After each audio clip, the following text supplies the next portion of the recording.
How we doing, boys and girls? Good morning. Good morning, good mornings. Welcome ins. Reset day. We're watching the Midnight Reveal deep dive panel together. It's landing at a really awkward time for me. So the likelihood is probably not. But it does depend how... To be brutally honest, it depends more on Mrs. Manthius than it does on Mr. Manthius. If Mrs. Manthius can sort the dogs, then and look after the puppy and do all of the duties, then maybe. But the likelihood of that happening is pretty slim because she's not very well at the moment. It would kind of be sort of awkward for me to ask her to do it. So the likelihood is probably not. But we'll have all day tomorrow to check that sort of stuff out either way. I'm quite sure there'll be plenty of people streaming this evening anyway. The orange hoodie slaps. Thanks, man. This is genuinely one of my favourite hoodies. It's more comfortable than I care to imagine. I've got the same one in black. But this is the one that made it out of the wardrobe. Let's, it's reset day. Let's check the vault, I suppose, is the first sensible thing to do. Maybe pick up some quests, I don't know. Pick up some quests that I may or may not actually get around to doing. Alma says good morning, apparently. Oh, we've got stick wars again. Stick wars. Hey, Mrs. Manthius, can Manthius come out and play, please? It's, yeah, she's not particularly well at the moment, which is, hence why I'm running around doing most things. World crests, the theatre trove, awakening the machine, or the world bosses. I can spam out the awakening the machine in about 4 seconds. The pinnacle cache, that's an easy win. Your aid brings hope to us all. What else have we got? What else have we got? What else have we got? What week is it this week? Oh, it's just arena week. Wow, really boring week. Good. Good. I need a really boring week. I don't need anything interesting going on in retail this week. I have calibrated my bank. No. prices to be Oh, okay. I didn't want to go to the bank. That's reset my gold as well. All right, whatever. Right, vault. What's in the vault? Let's have a look. Let's have a look. Have a look. Cheap trading post this month. Not much that I want. Yeah, we should go have a look at the trading post, actually. Chest with speed on it. If we catalyst it, it will remove the speed, though, won't it? Oh, we've got crafted chest piece. Okay, that's absolutely a nothing burger. Good. Give me my tokens. Unless I need it for Mog. I arguably do, but I don't care. Tokens. It didn't remove leech off my tier pieces. Oh, okay. Oh, it used to remove... okay, well, that's cool then. I've got crafted in that slot anyway. Should we go have a look at the trading post? Where is it gone? Down there, isn't it? Hey, chill out, you pair. You can share the stick. You can share the bed. Don't need to be grumpy.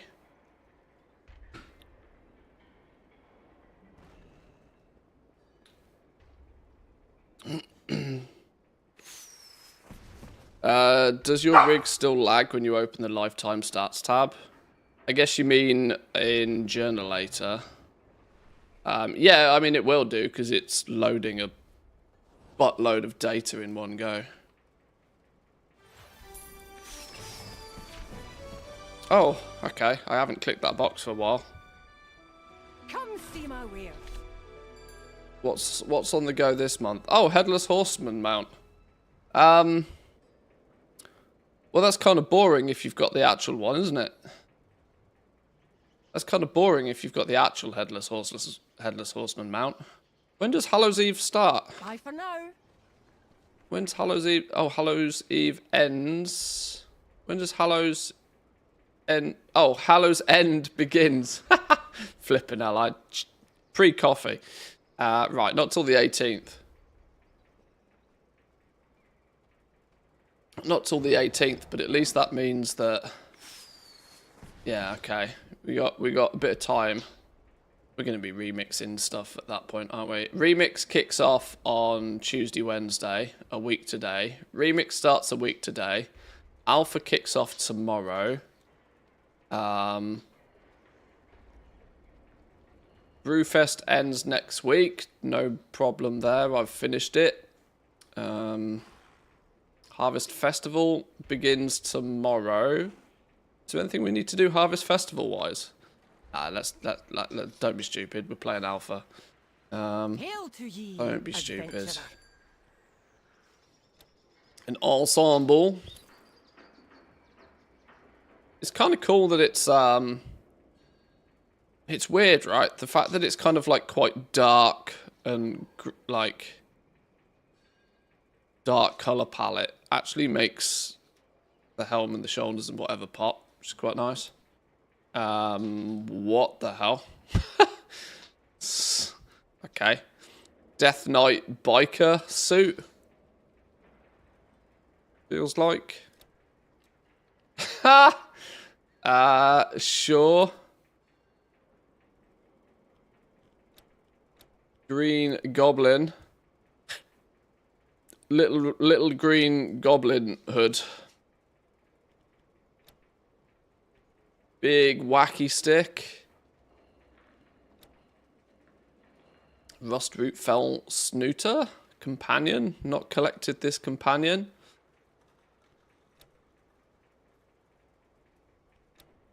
Blades. Staff. Bit of animation to it. Nothing wrong with a bit of animation on a weapon.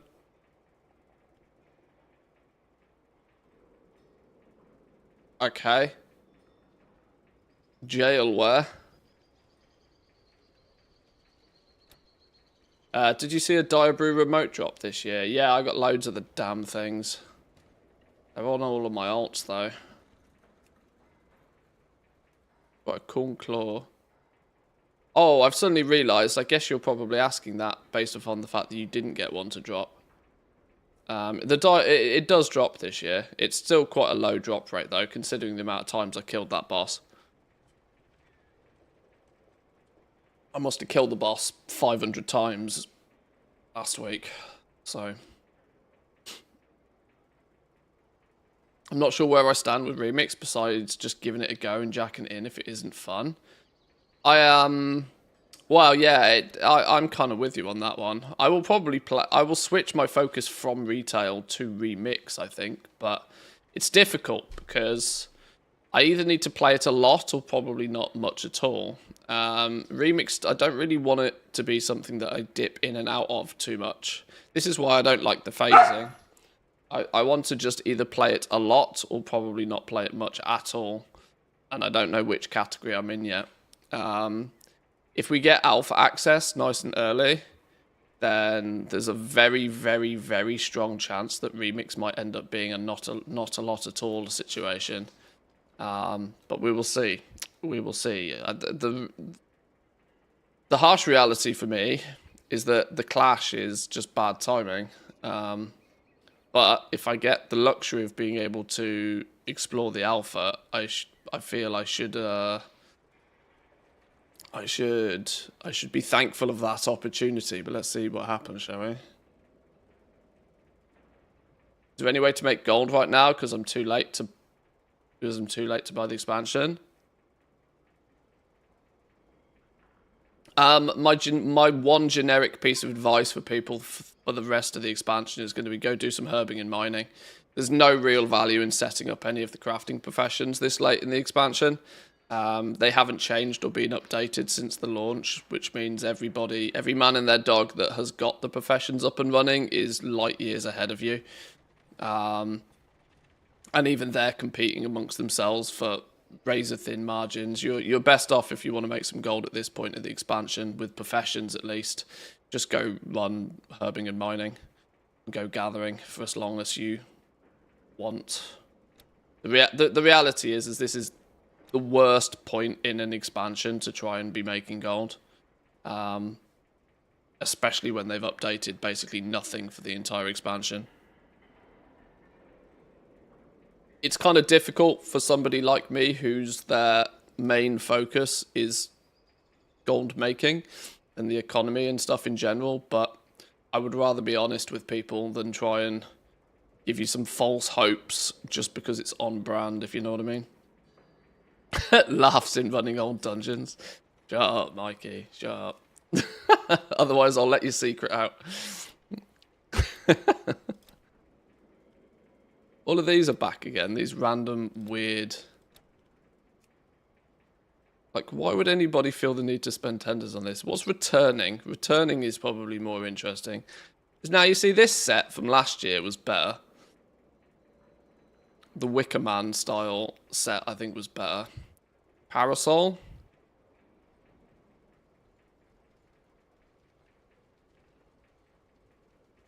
Slowfall toy. Pet. Might just grab some of the pets I'm missing then.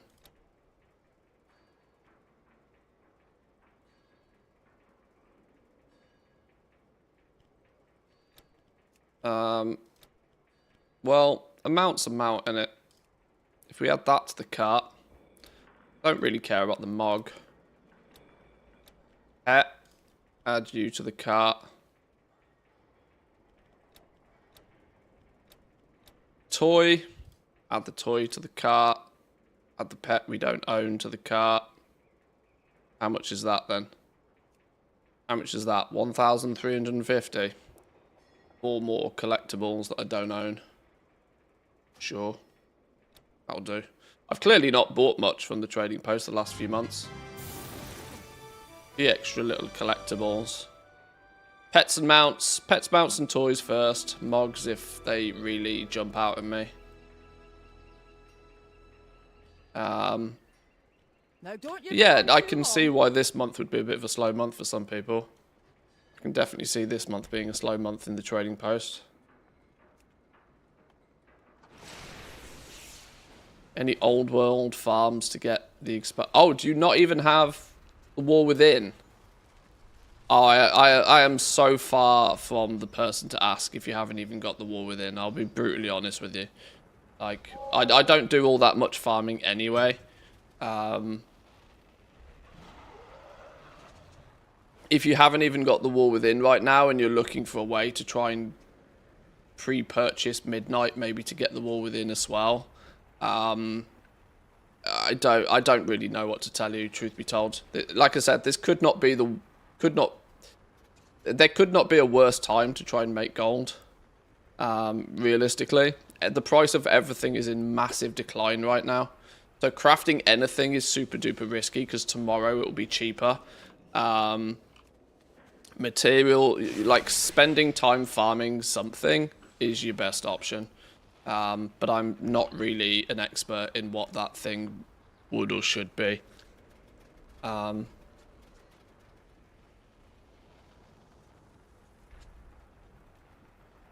Oh, you have the War Within.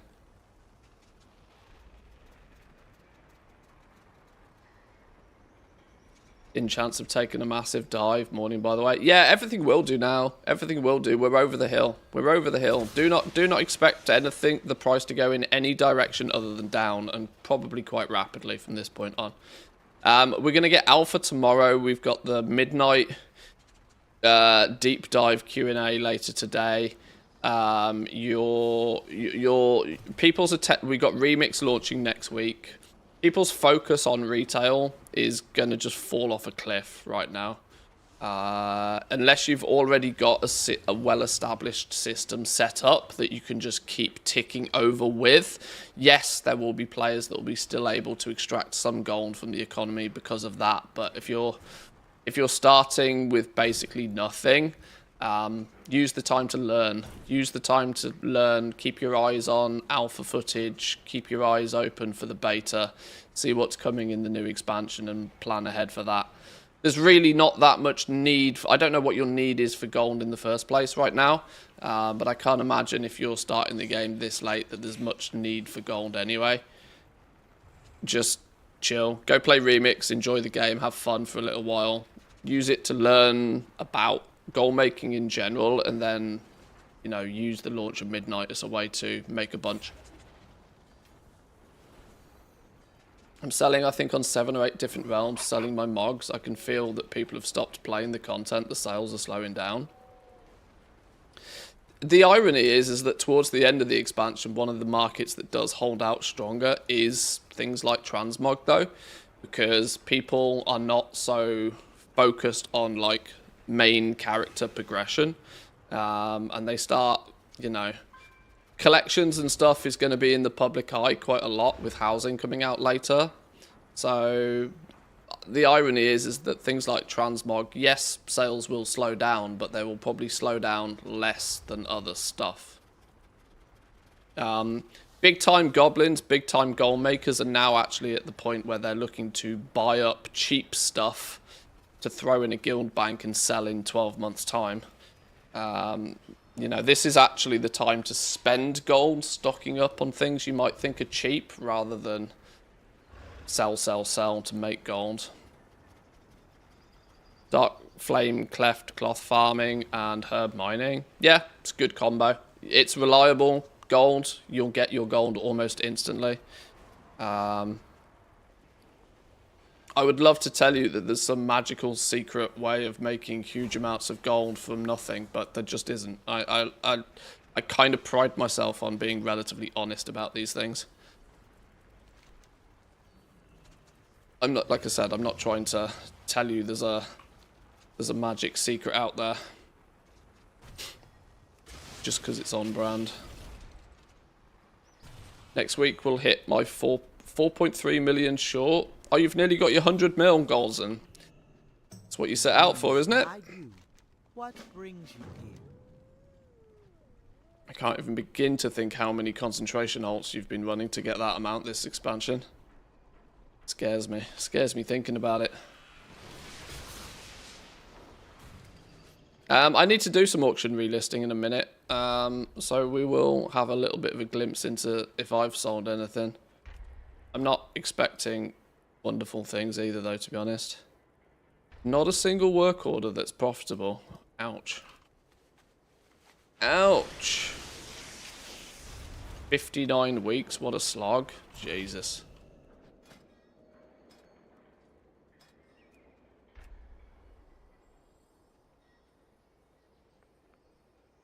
One order I need to buy mats for.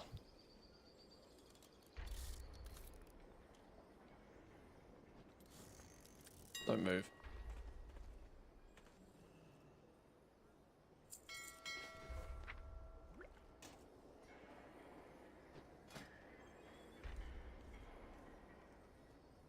Out of 2 professions, I got 1 order. The randomness between days on patron orders is actually crazy. Actually wild.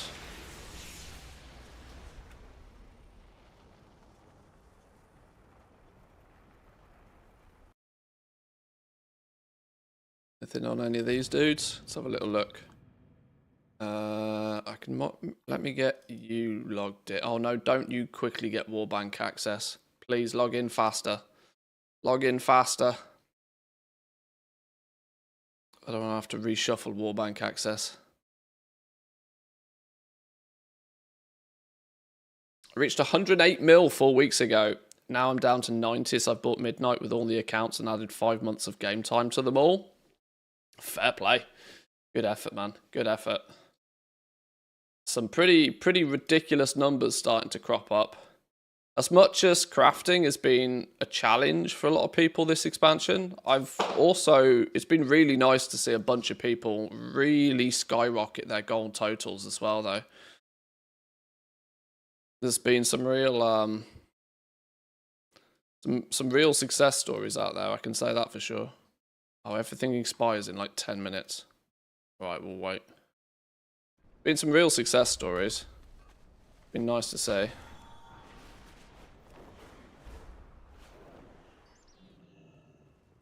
How may I aid you?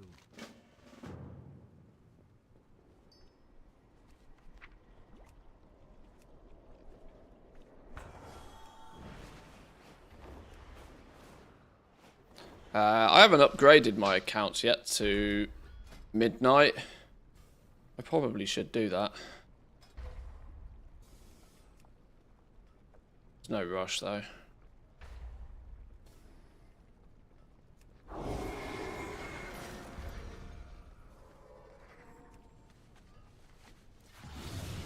Yeah, epic on the one, normal on the others is the play.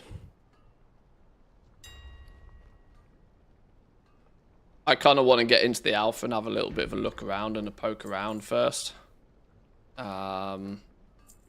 Maybe see what sort of direction I might want to take. I'm going to find it very hard to believe I'm going to be doing anything else but continuing on the 5 accounts. Even if we go heavy on crafting in Season 1. Which is crazy for me to even say the words, to be honest, because crafting has been literally my bread and butter for 20 years in this game. It seems very odd for me to even suggest that I might not go that heavy on crafting at the beginning of an expansion. It seems absolutely ludicrous of a suggestion, but if I do, I will do it in a more controlled, organised way this time, rather than the shotgun approach that I took to the War Within. The shotgun approach would have probably worked if I hadn't tried to do it all on one account. Getting 8 characters shuffled and professions min-maxed within the first couple of weeks, all on one account, was a massive, great big expense. And the problem, more than anything, was that it took away a strong possibility to be utilizing them all. I could, with how crafting is, where it's very time consuming, you're often standing for a large period of time doing something, whether it was unraveling or crafting alloys or making inks or whatever the case was. Having all of the crafters on one account meant I could only do one thing at once. And so the logical thing was to hunt down the thing that made the most returns. And that meant that of 8 characters with 8 fully leveled professions, I ended up pretty much focusing on just 1 or 2. Which, whilst those 1 or 2 markets made me a lot of gold, it also means that I feel as if I didn't utilize probably half of the other crafting professions, even though they incurred $1.5 million to 2 million gold worth of cost each. So we need to do it in a slightly better fashion. And this is because I didn't really plan for the launch very well. I was far too busy on the beta. It was too rushed. Too rushed. Needs to be more chill this time. Gonna have to be more chill this time. More streamlined, more straightforward content. It's got to be more organised. As you can tell, organisation is not my strong suit, though. Right, this dude is done for the week, or done for now. 10, 20, 30, 40 points are needed to fill the rest of that tree. Just kind of holding them back in case I need to craft anything or get an order through to craft something. What are we growling at, Almalamas?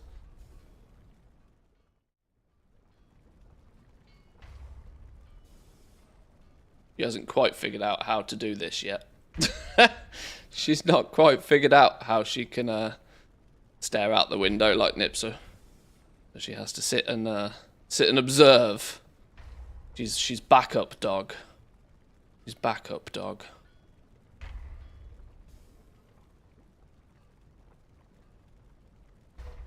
And then the one who is lazy. She's not lazy, she's old.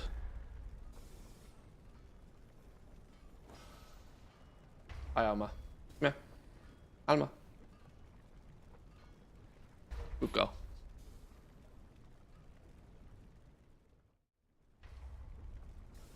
Yeah, she does want to join in.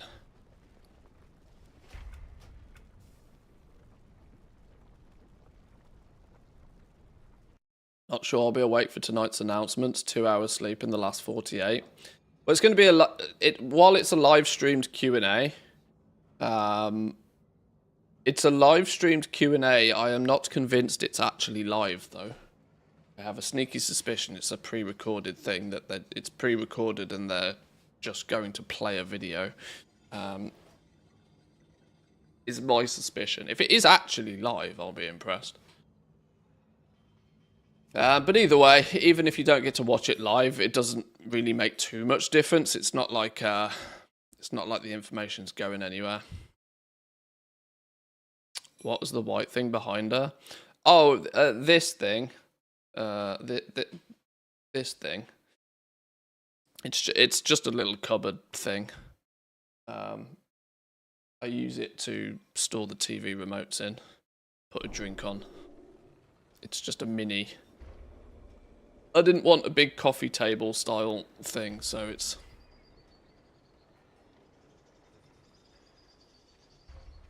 That's all it is. Scripted, filtered through PR, and then recorded. I don't think it's going to be quite that. I mean, it'd be cool if they do it live. Just don't think they're going to do it live. I'm 99% sure it's a pre-recorded thing. Although the Diablo team used to do it live, and maybe the WoW team will do it live. Yep, she's swimming in the water bowl. Please hold. Oh, no, no, no.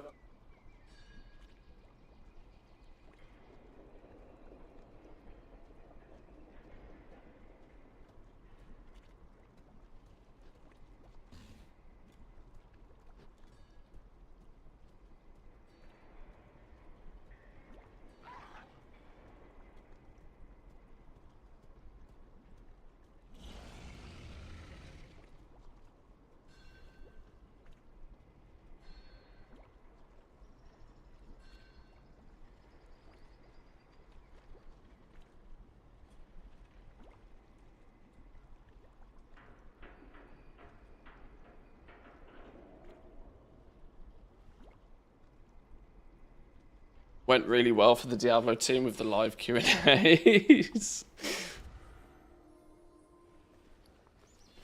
think my pessimism is rubbing off.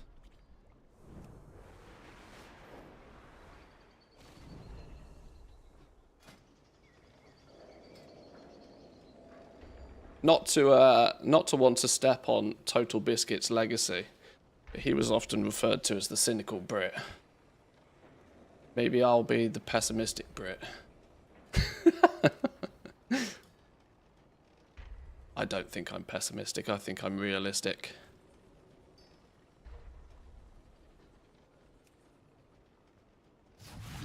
It's those optimists that you got to watch out for.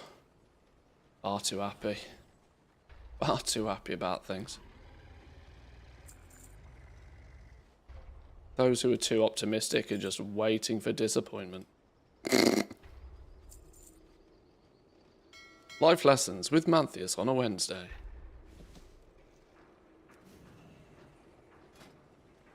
Used to love Total Biscuit. Absolute OG. What a character. What a loss.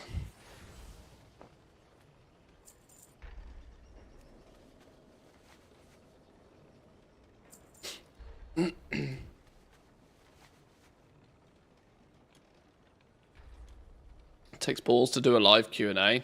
Expect him for trying. Yeah, I think this is why you have select members of the Blizzard dev team that are prominent in, you know, dev interviews and stuff. Even if it's not live, it's daunting to do this sort of stuff. Look how many people out there think that, you know, oh yeah, I'll start streaming. That looks easy. And then go, oh my god. It's not actually that easy. Or should I say it's not the most difficult thing to do, but it's often considered relatively difficult to not say something stupid.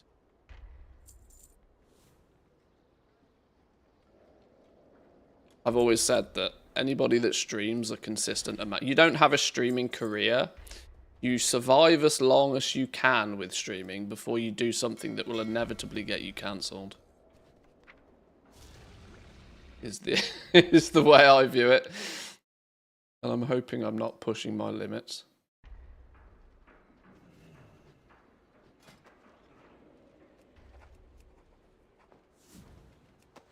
public speaking in any way, shape or form is a daunting task for many. And if you're a dev, you know, your skill set is probably not in public speaking, you know.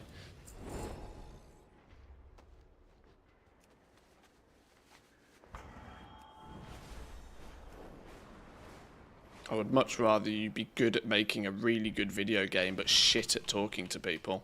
What The other way brings you around. here? Walk with the Earth Mother.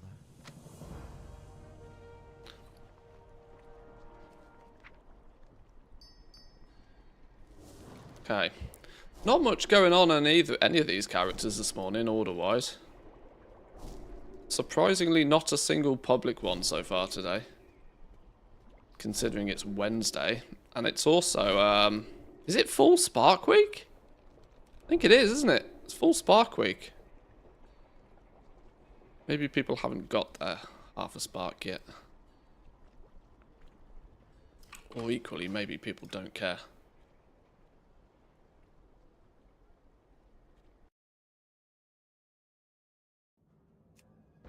Oh, you're in the arse. Oh, you were doing BFA. Yeah, I got bamboozled by flipping. Bamboozled by expulsums, didn't I? And ended the stream yesterday. I took one look at needing 100 plus expulsums and rage quit. We may or may not finish this today. I might just skip this last section and go on to Shadowlands. We got Alchemy finished though, didn't we? We got Alchemy maxed. Yeah. Oh no, that's Kazalgar. Oh no, we didn't. We didn't. I left it at the point where we were about to go off to Najatar, weren't we? And yeah, engineering, we got to 110, and then we got into the world of I should probably be crafting these. And in the world of expulsums, the fact that you only get one skill up for crafting a single one of these items is a bit of an ouch situation, so we might need to reconsider our life. Or better still, find something that doesn't use a disgusting amount of flipping expulsums, or something that is actually maybe possibly of value to craft and sell even. Mecha Mogul Mark II. Crafting 50 of these to spread them across EU realms also might not be a terrible idea. It means I'd need to farm up the parts though. Seems to require 225 BFA engineering skill to drop. Oh. Well, that's remarkably difficult. How the hell do you get 225 BFA engineering when you're in what?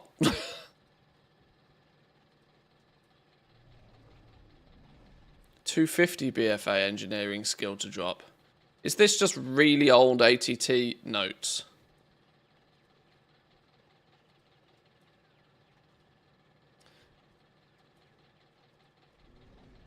Some gear gave bonus skill. I saw K-Chak ages ago farming up this mount. Farming up the parts for this mount.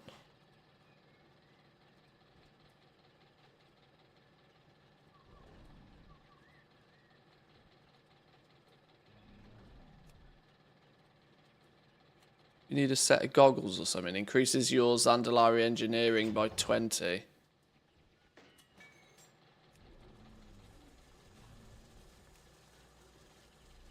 There's all the goggle recipes that increase it by 20.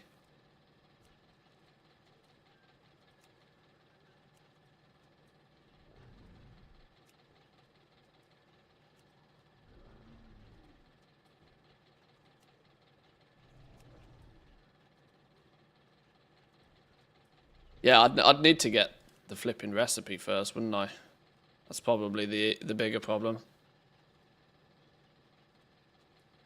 Goggles, Heart of Azeroth, and your elixir. Is that how you do it?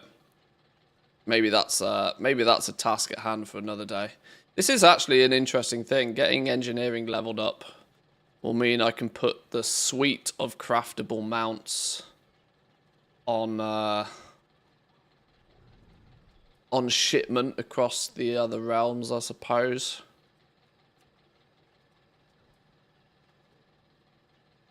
Wonder if this thing still sells for anything. Mech Tarantula.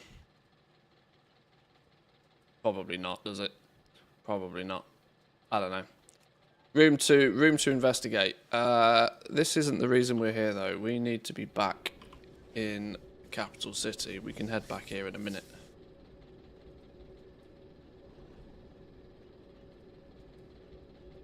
Yeah, I do think that Expulsum, Blood of Sargeras, that sort of stuff should be made warbound at this point. It's not like BFA is an expansion that's a million years old. It's old enough now in the grand scheme of things, but it's one of those things that they should retro fix. Oh, engineering services turn in, alchemy services turn in. Wow, it turns out I didn't hand those in last week. Oh, it was Nips who got your stick again. Nips who got your stick. You stolen her stick. Looking at me with them puppy dog eyes. Stolen her stick. Find another toy, girl. You wish to speak? Winds be at your back. Well, that was quick to complete. Yeah, she's stolen the stick. Amalamas is not impressed. Not impressed in the slightest.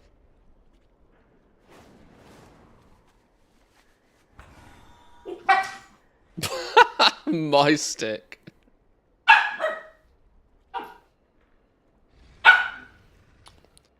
Gotta learn your place, Amalamas.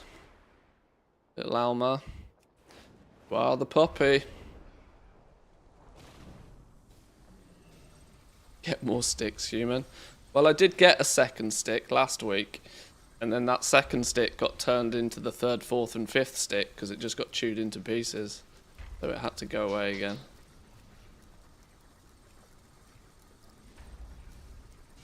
Wow, one stinky order. One stinky order that doesn't even give me a knowledge point. Sod off.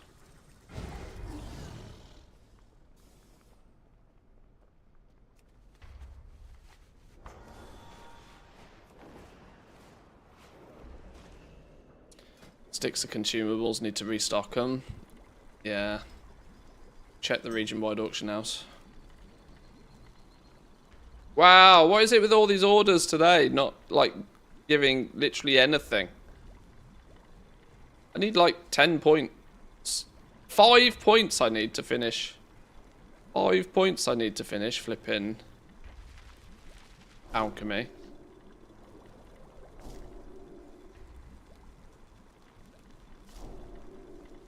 Hang on. 5 points. Make that 3 points. Make that 3 points. Give me 3 orders.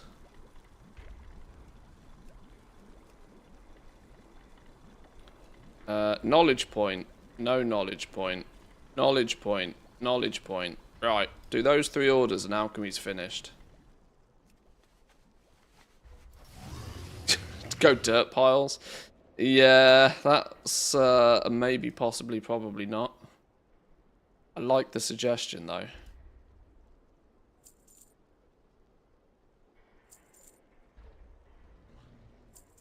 Meant no way I'm doing anything that requires effort if there's a way to do it via spending gold. Why we make lots of gold, so that we don't have to put in effort.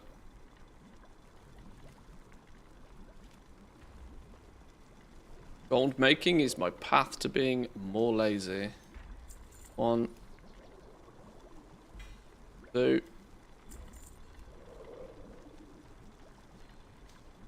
3. Beautiful.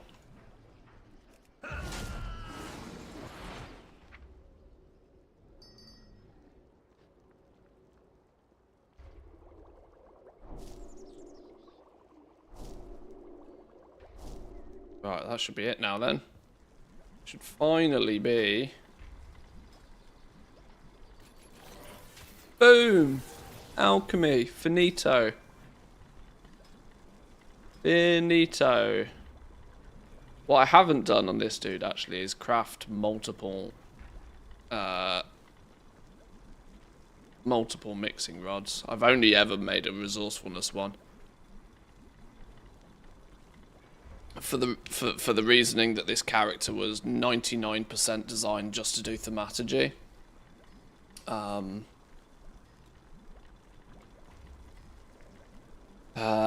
the reality is I'm probably not ever going to craft a potion or a flask on this dude at this point, so the need for a multi-craft tool seems not worth it anymore.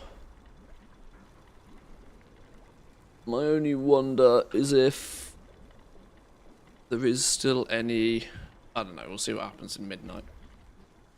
Okay, there's another one done. Beautiful stuff, beautiful. Right, now it's time to check the region-wide sellers. See if they've sold anything, get their auctions relisted. That lot has expired.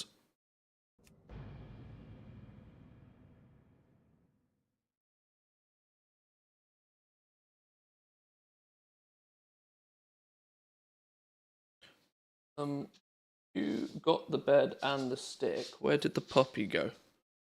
Oh, the puppy's under the sofa. You can hardly fit under the sofa these days, little dog. Dog not so little no more. Still relatively little. And you look.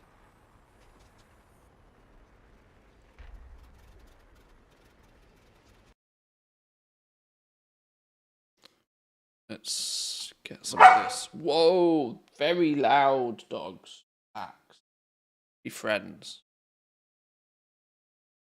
I really shouldn't be posting all of this on the auction house with the default TSM profile. That's real bad mojo.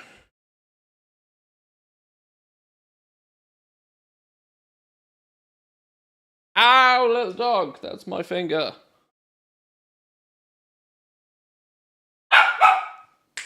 Stop it. You're meant to be chilling now. You're meant to be chilling. Meant to be rest time.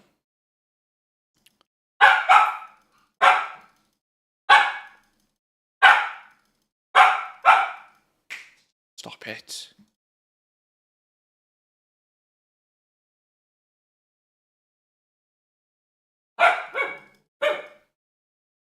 They're going bonkers at each other.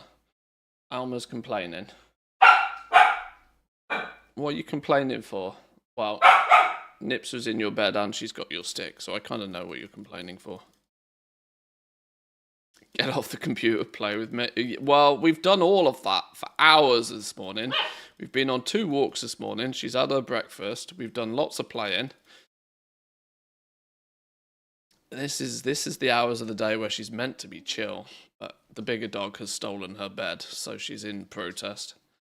That's really the problem right here. She'll take her protest and go and eat my shoe or something instead. Usually what happens. Right, let's get some auctions posted.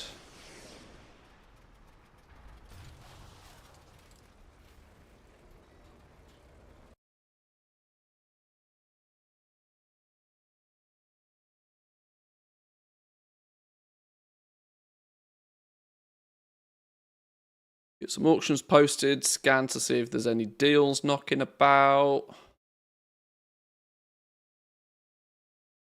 But look at the cute face. I'm assuming you're talking about the dog.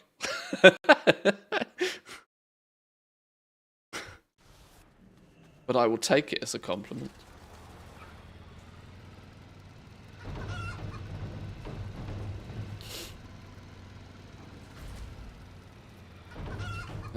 Right. We kill rares while we're here? Be rude not to, wouldn't it?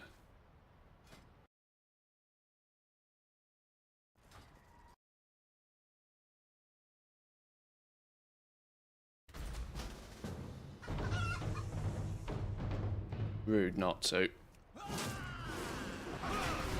How we doing, Tulok? Welcome in. Good morning, good morning.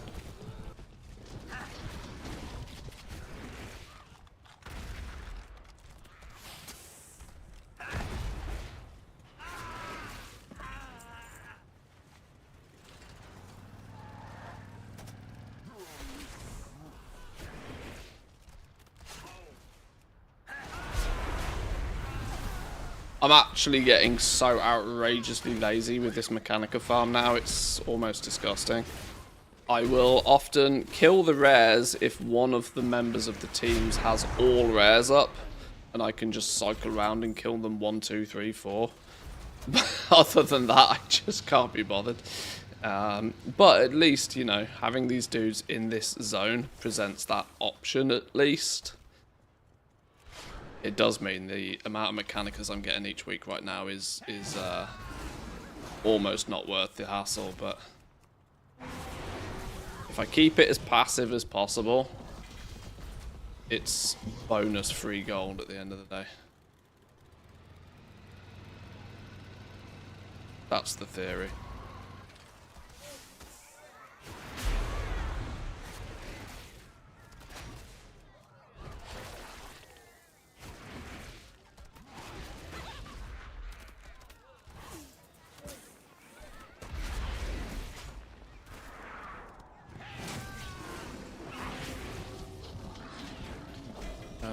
And maybe... Is that two...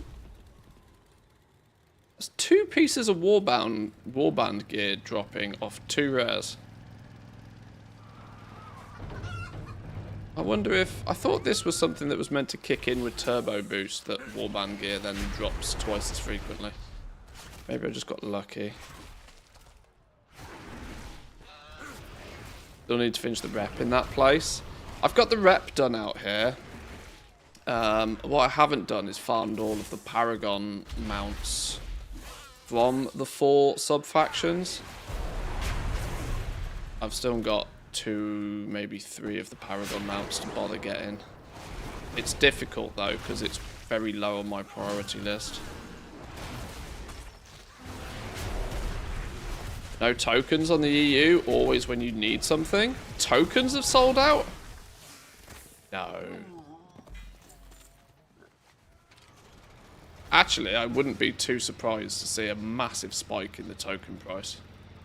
With today will be a day where an awful lot of people will pre-order, and they'll try and do it with gold.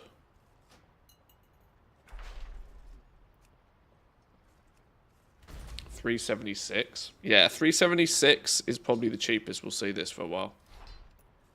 Be my suspicion. Hang on, let me go choose a faction real quick, otherwise it's going to scream at me to do so for the rest of the week. The cartels are always hiring temp workers to pick up odd jobs. Shit, I don't even know. You. Good stuff. And don't let them work you overtime. Because of boost or midnight? Oh, because of midnight. Today will be the day a lot of people will pre-order it. Just because it's in the public eye. The next few days, pre-order, like the token will go to the moon over the next few days, I reckon, because you'll have the combination of the Q&A this evening, and then you'll start getting alpha content coming out over the next few days. It'll drum up a bunch of because everything we have been told so far is, well, it's precisely that. We have been told it, we have not seen it. For a lot of people, they're not going to throw money at a company before they've at least seen the product that they're supposedly buying. You know, being told about it is one thing. But, you know, most people are probably... Most people would like to see the product first, you know. Ooh, what do we sell here? 16k. A slimy octopode. Another pet. Do well off pets.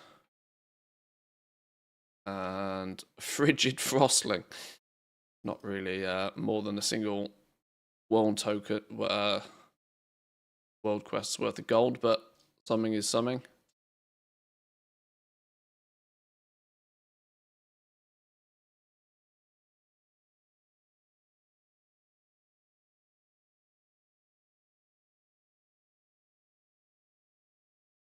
Could have probably done the post scan after I do a shopping scan, but whatever.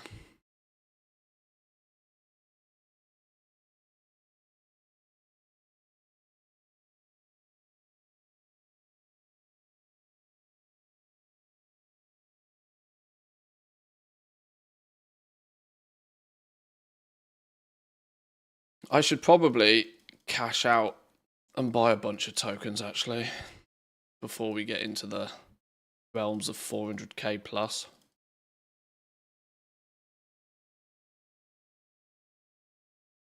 Whether I turn them into Blizzard balance or just leave them to pay for accounts game times or something. The difficulty I have right now is all of my gold is very much spread out all over the place. My war bank is almost empty, believe it or not.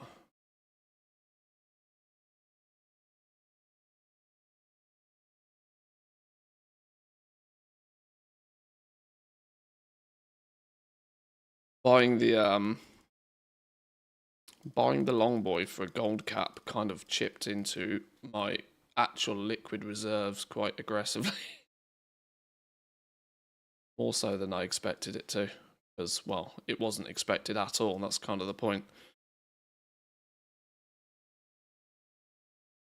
Viewer in chat says, do you know the longboy is on the black market auction house on this realm? I say no. I go look at it and bid it. Job done. That was a very quick and expensive 10 million spent in one stream.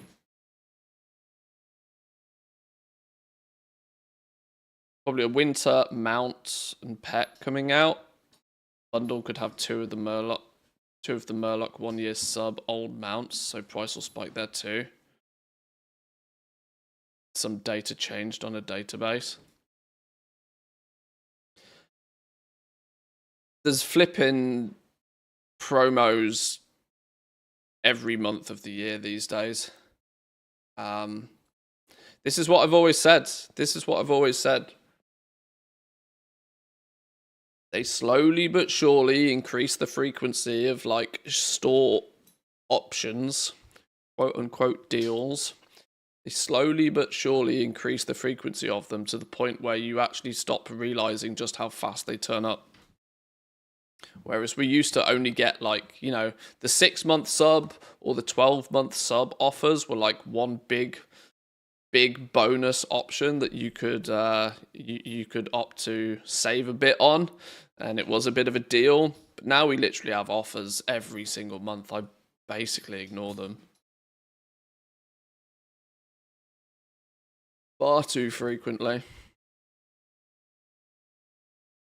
Dark Iron portable forges. These Brewfest BOEs are very cheap now. Almost so cheap that I find it hard to like not hoover up a shitload of them. But curiosity, has anybody actually worked out what the Christ these new warband contracts are for yet? I know they only came out last week, but has anybody figured this shit out? I've seen nothing about these. Absolutely nothing.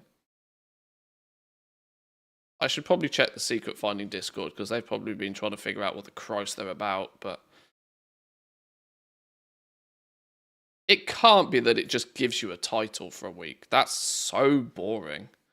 Why make a raid-only drop material for something so insignificant? They're for a secret pet that they're hunting down. Phase diver pet. Yeah, there's got to be something more to it. There's no way that they're just purely for the purpose of giving you a title.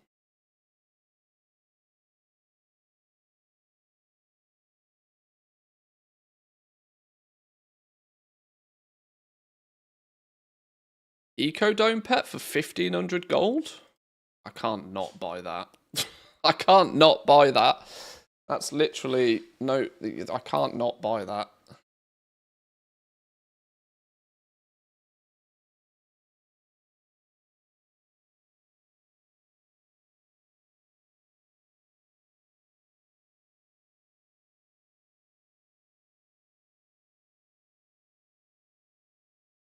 Nothing else there that's interesting though.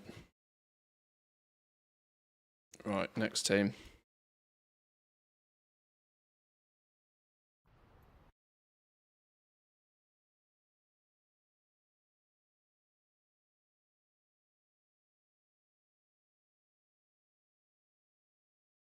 No clue what even rep they give or what the purpose of those contracts are.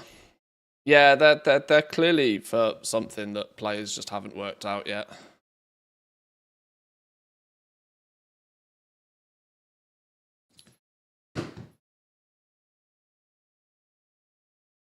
Decor bundles on the store. Time to cap that Battle.net balance. Are they already? We know that decor bundles are coming. Are they out already? Surely not. It can't be. Or is it that they're coming? I mean, they are coming. It's clear as day they are coming. Right, any significant quantity of rares? Not that I can be bothered with, no. Let's phase people around a little bit so I don't sit on one phase for too long.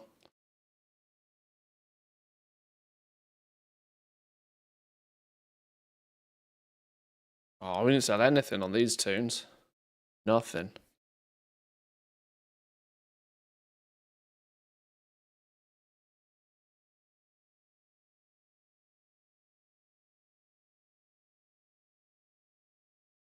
These I tell you what, these flipping lost currency mails are starting to drive me bananas.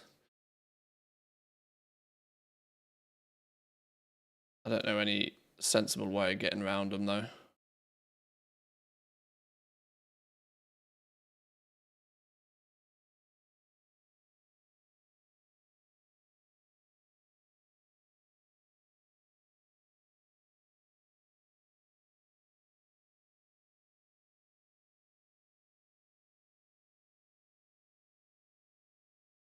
You can delete them with postal, but it requires one click each. Yeah, I'm not doing that. They expire after a month, but they're still just annoying. It's one of those kind of slight annoyances that is annoying enough for it to frustrate me, but not annoying enough for me to actually do anything about it.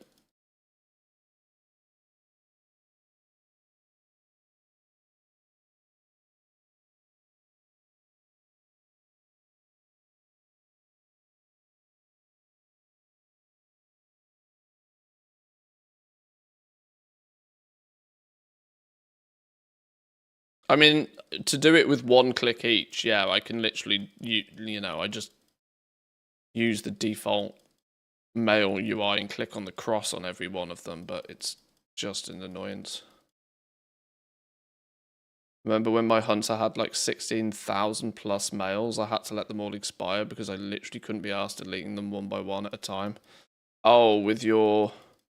Yeah. With your text-based shenanigans.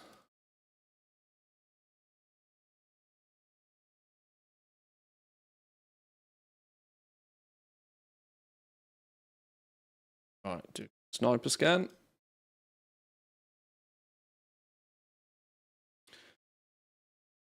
The irony is that today, doing this right now, I actually might snag a bunch of these cheap Eco Dome pets.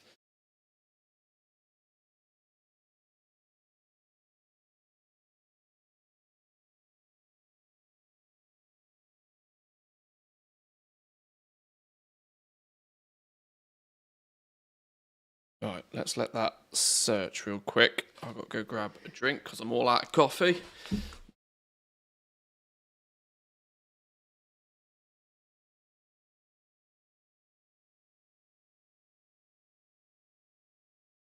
Stolen my boots. Stolen.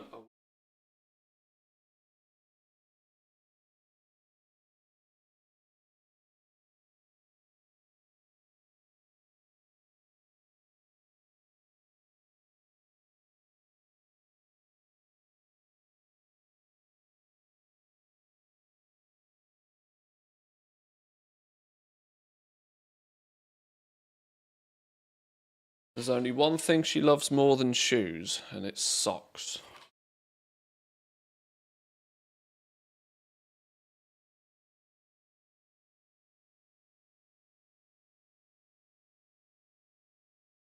intentionally.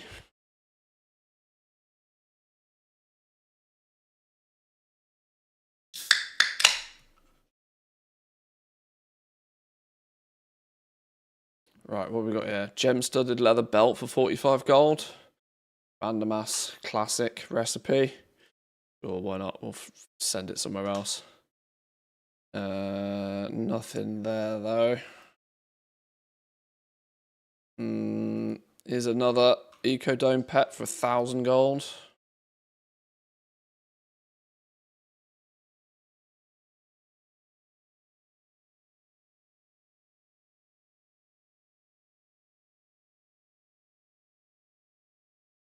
No.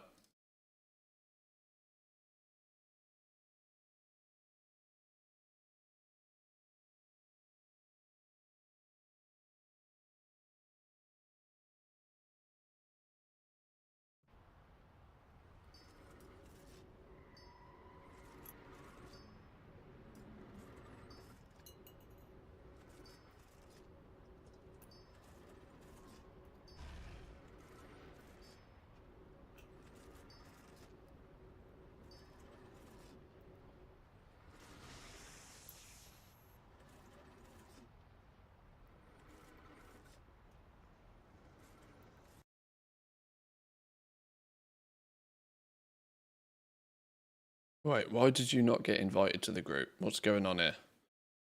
What's going on here? In you get, fellas. In you get. There we go.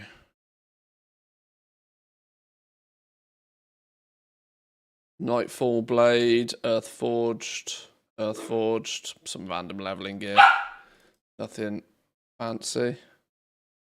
Wow, also a big fat bunch of nothing on these dudes.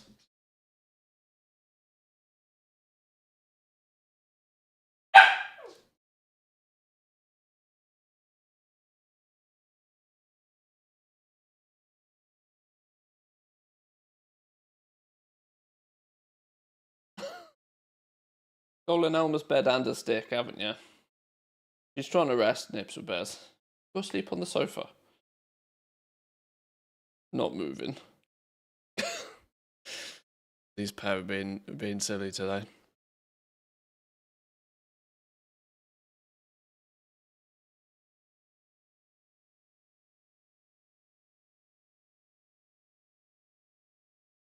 Good girl, Nipses. Well done. You go sleep at my feet. Good girl, Almas. You get in your bed. Bed. Relax.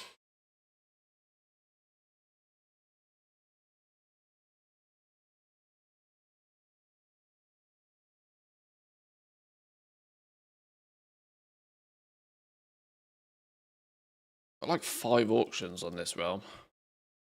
Definitely do with a few more things to sell on this realm. Although I also have like basically no gold on this realm, which leads me to believe it's a good realm for buying shit, but it's a terrible realm for selling stuff. Because anything that's been bought has then been shipped off to somewhere else because it's not flippable on its home realm.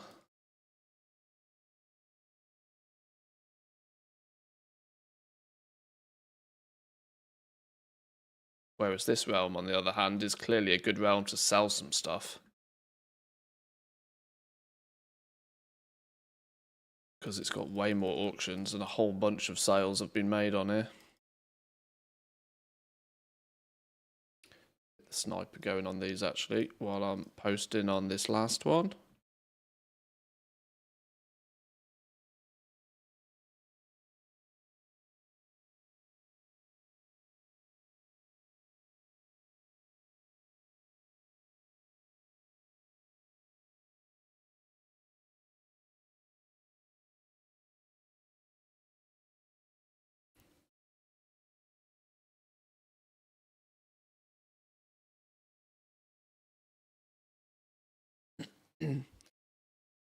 What are we expecting from the Q&A this evening, though?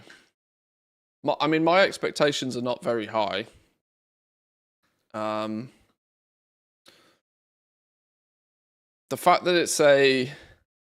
to be honest, I'm less interested in the Q&A section and more interested in just, like, the deep dive that is apparently going to be the predominant section of it, I think. I would really like to see them nicely sort of set the scene for Midnight properly, if that makes sense.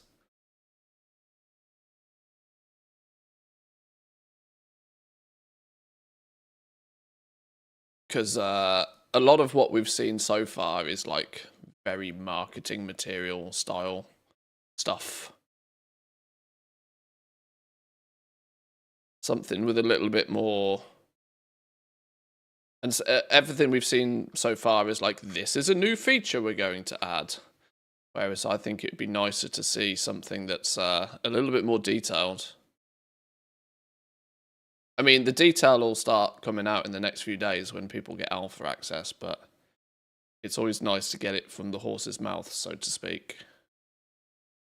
It's not a bad price for that charged rune axe recipe. It's not a bad price, but it's not a great price. I think I can flip it for more than 25k. Oh, it's annoying. I'm going to have to buy that, aren't I? See, that's too expensive, but it was cheap enough. Cheap enough, I can probably get a quick flip on that for 10k profit, but...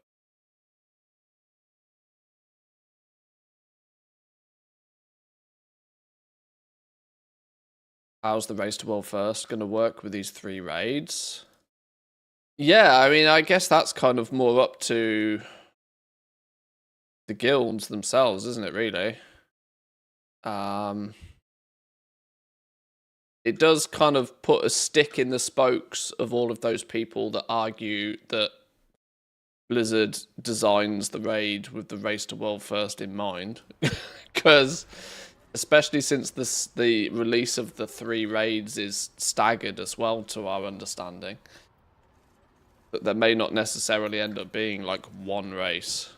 Is it going to be like a world first to kill the final? Well, let's not forget the one raid has 6 bosses, and the one raid has, wait, there's only 9 bosses I think in total, isn't there?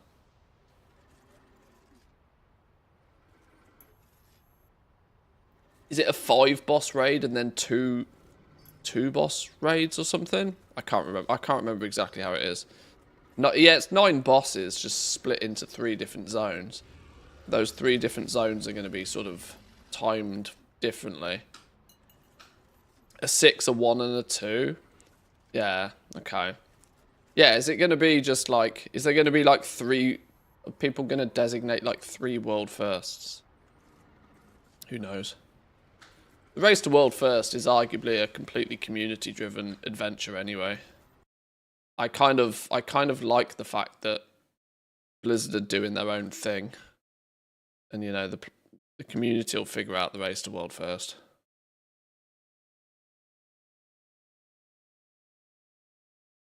Shadowgast Greaves, flipping hell.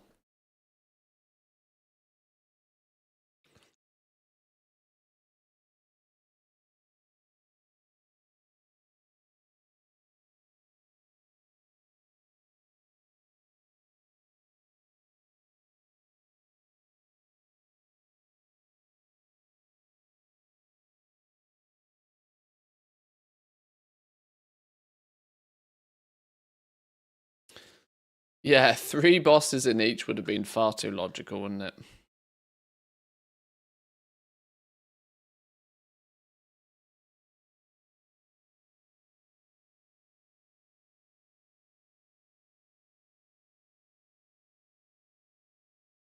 But this is another one, like I sort of mentioned, everything we've seen about Midnight so far is very heavily sort of like PR marketing kind of info.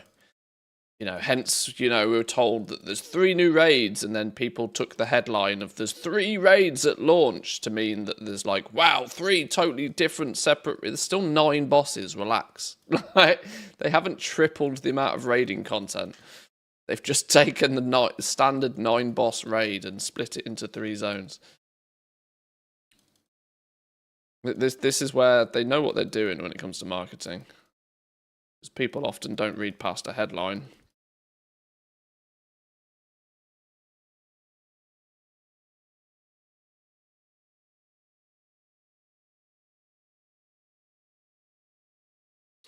Be interesting if they do make it to be like 3 end of raid difficulty bosses though.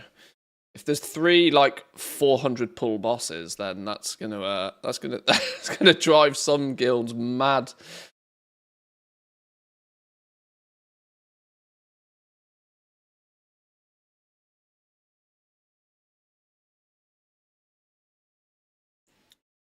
Drive some guilds to destruction, I'm sure.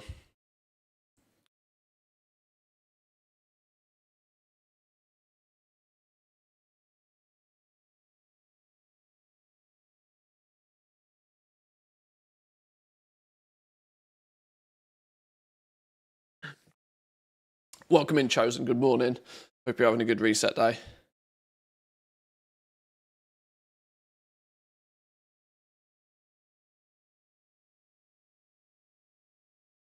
Some cheap things popping up. Wait, whoa. That's not how the screen's meant to look. Nothing there. What we got over here? Stout Elemental. 100 gold. Somebody getting rid of a bunch of pets, apparently. Pint-sized pink plathoderm. Okay, somebody out there is just dumping a bunch of cheap pets.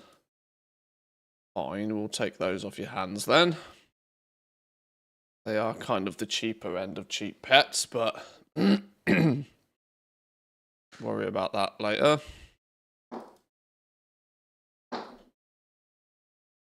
Random low-level trinket. Sure. That's massive levels of fake value. We'll ignore that one. Nothing really going on there. Okay, next team.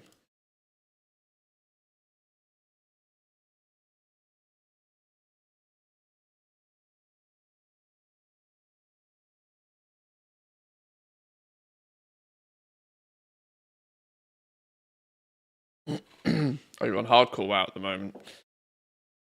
Jump onto the wall with him for some goal making on a Thursday. Or is it concentration day? Is that why? I tell you what, after that little snippet of a clip in Preach's interview with Ian and Maria, that 2-minute clip of Ian talking about professions has got me very, very intrigued about what we're going to see in the next few days. Very intrigued. I was dead certain that there was basically going to be nothing happening with the professions. The sheer lack of love that they've seen over this expansion in general put me in the mindset. That's a nice flip. Put me in the mindset of that, you know, we might get some very simple tweaks, but the reality being is that I wasn't expecting much at all. But to hear it come from Ian's mouth, that they hear that people don't like the state which professions are in right now, and that some simplifications are definitely needed. I'm going to I can't quote verbatim here, but it was along the lines of the fact that they understand that there should be some level of complexity that goes into making a piece of gear, such as a weapon or a piece of armor that you'll carry with you for potentially 5 months. They understand there needs to be some complexity there. What they also see is that same level of complexity shouldn't really be needed to make a potion. And so this is leading them to potentially look at simplifying a lot of the professions with that sort of mindset. Maybe not changing too much about how you make gear right now, but very much simplifying professions that are more consumable based, I would assume. Your potions, your enchants, your gems, all of this sort of stuff. How they go about doing that, though, is we'll have to see. They also mentioned that they're likely to be simplifying gathering substantially more so than where it is right now. So these are, like I said, I'm there's some I can't quote verbatim, but like that was the gist of it. But considering it's practically the only thing that was said about professions in any way, shape, or form from all of the midnight announcement interviews and stuff, it's intriguing.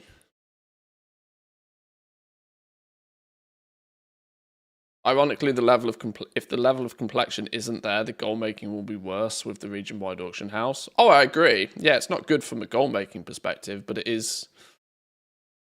And this is where I think crafting is a bit of a catch-22 situation.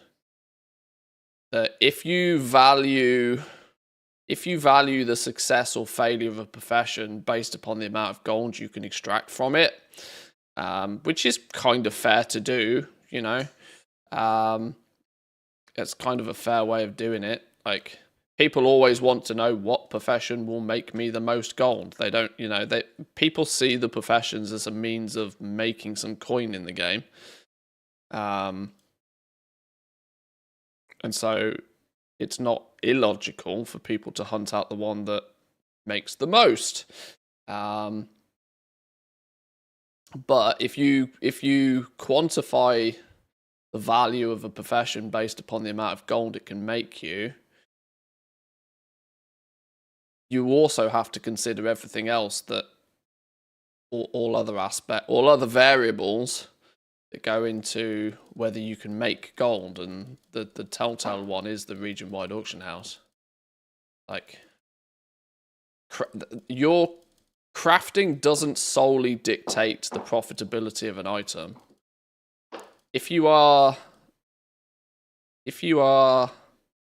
ahead of the curve with your crafting, if you have more knowledge points, more skill, more multi-craft, more resourcefulness than somebody else, you will, yes, have cheaper average crafting costs than somebody else. But when everybody gets to the point of normalization,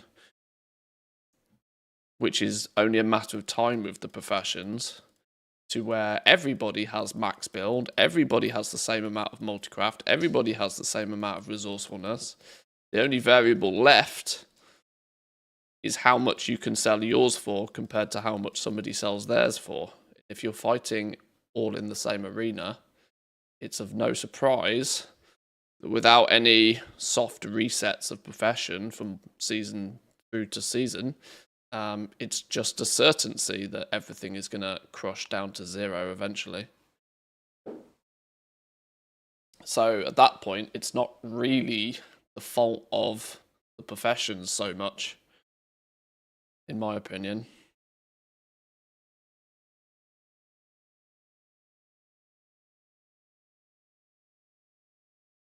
Simplifying gatherings, great for the games, not so much for the bots.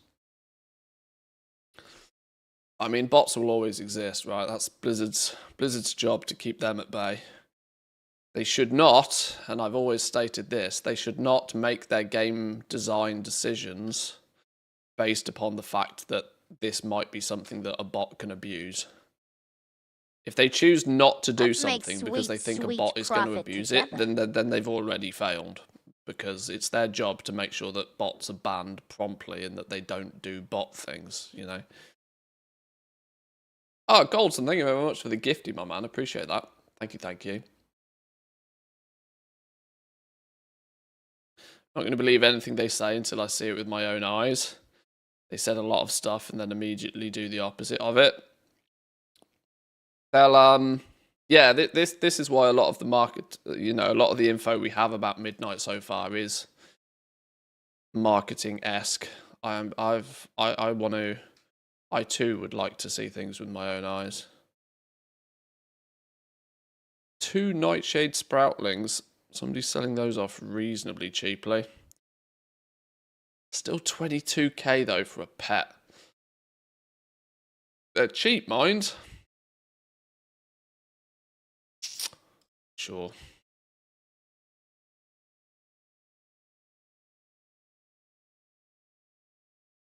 Might have overpaid for them.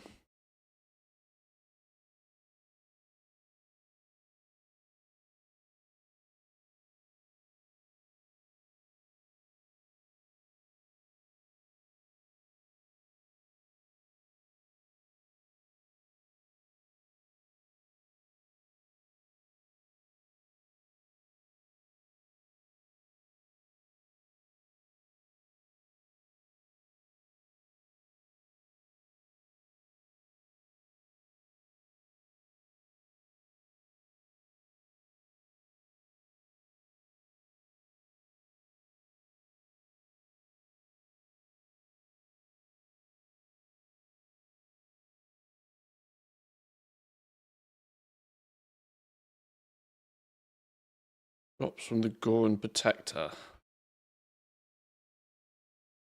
What companion does it teach? Or Eater companion?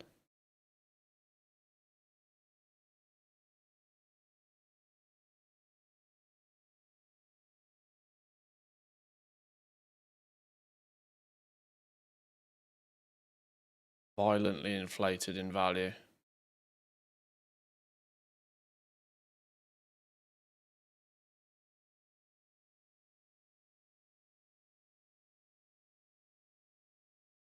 Interesting. Why? Yeah, this is another one of those scenarios where weirdly the item that makes the companion is stupidly expensive relative to the actual companion.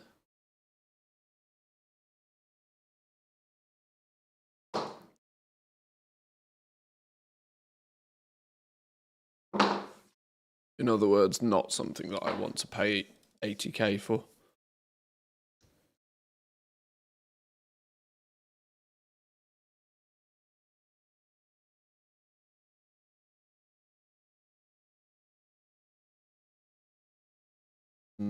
Not really much else going on there.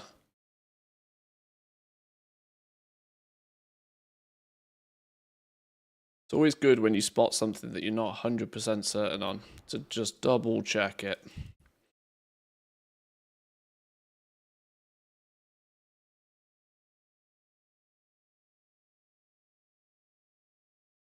Saw a few bots yesterday on the anniversary realm. Mages farming. Lower Blackrock Spire. The bot thing is obviously a permanent frustration, but I tend to believe it's also something that is what can you do, really? It's, you know, Blizzard just needs to do as good of a job as possible in making sure that they're banned and removed promptly. The issue is when there is real world value in items in a video game, you're always going to have unscrupulous characters that will break the rules and automate the game in order to get them. Just a frustration. Oh, hello, what do we sell here? 70k. Lamplighter! Yeah, bitch. Love me a lamplighter flip. Love me a lamplighter flip.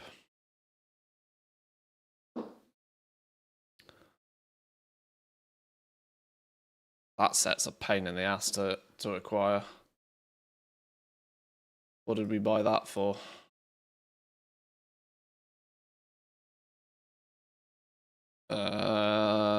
Okay, we didn't even buy this one on this realm by the looks of things.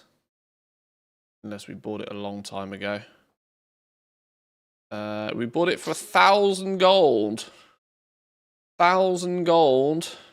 100 days ago, 3 months ago. Sold it for 71. Love me a lamplighter flip.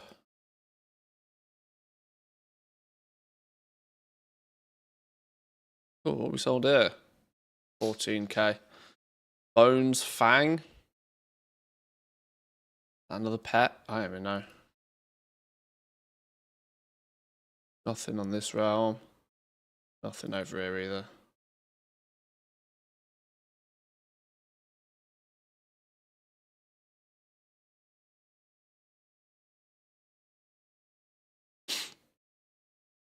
Can't help but think, but with Midnight, they're relying far too heavily on player housing to carry it.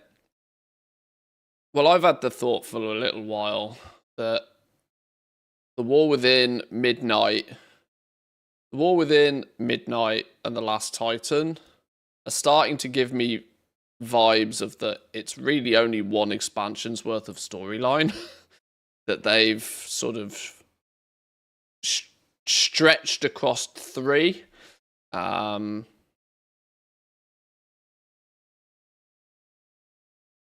Which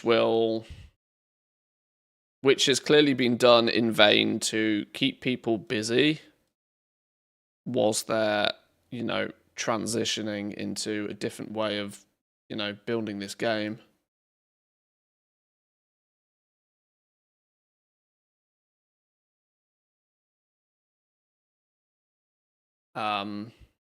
Since they get expansion launches right, but they have always, and this has been a Blizzard thing forever, they have always struggled with mid-expansion patches to keep people even remotely as interested. And it boils down to simple maths. It's clear and obvious to why, right? Think about the quantity of content that players get given at an expansion launch, and then think about relative quantity of content that players get in a mid-expansion patch. It's night and day. You go from being given 4 brand new zones, probably 4 new related factions to go with them.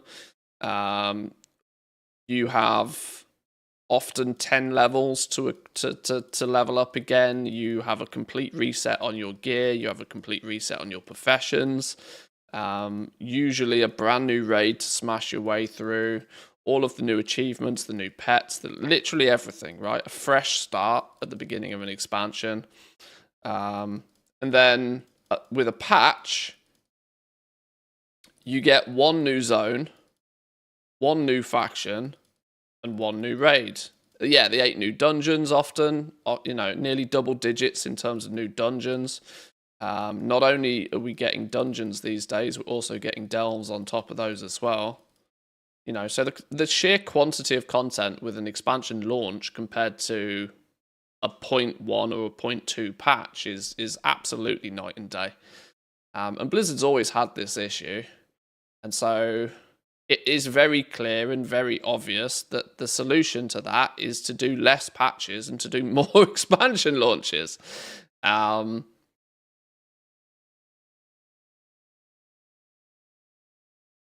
But to do that, they need to transition into that. They can't just like spring that on us overnight and expect it to go well. So I think this World Soul Saga is a way for them to shave down the amount of like dead air, have a simplistic storyline that they would have probably historically just given to us over a single expansion, but spread that over 3 and call it a saga.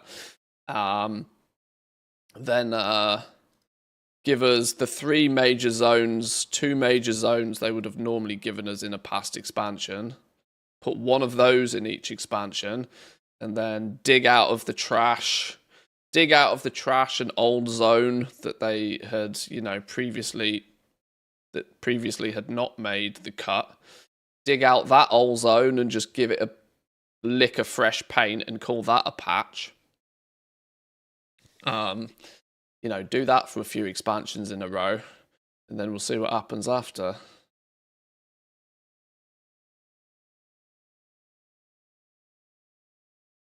Their actions are certainly not the signs of a company that's Is that your wallet? Are you just glad to really see striving for Both, I 100% perfection every time, you know? How we doing, Woo? Welcome in. Thank you very much for the 39. Hope you're having a good day. Dark Iron Portable Forge, 99 gold. We're going to have to start buying up a bunch of these, aren't we? I cherry pick the cheapest of the cheap off the realms when I see them. Then we might find a big realm and just buy 50 of them. Ads, what the hell? Thanks for the reminder. Ads on Twitch? Never. Never. Tome of Polymorph. Porcupine? Will be a relatively easy flip, that, isn't it? Looterang is crafted, I believe. Pretty sure it's crafted.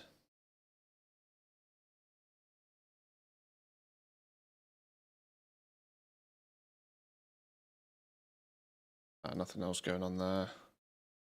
Zap throttle inhalers. Jesus. Authority the Depths enchant for 7k. I really need to decide what I'm doing with these. What's the going price on these on average? Keep seeing these quote unquote cheap. Authority of the Depths. formula. 500 of them knocking about on the EU right now. Cheapest prices being frequently under 10k.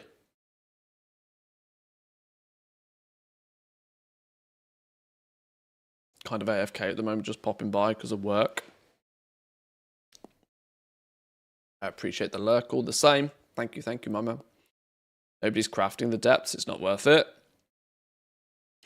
I'm not thinking about like people buying them now. I'm thinking more about the fact that when we move into the next expansion, I know the value of them isn't really going to hold, but I'm wondering at what point I just buy up 20 of them just so I've got some of them, and then drip feed them back out for 20k in the future, sort of thing.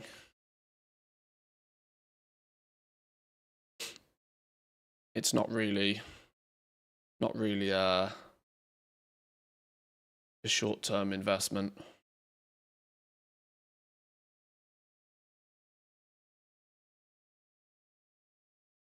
I mean, if I buy it for 7k now and sell it for 12k next week, then it's still cash money in it.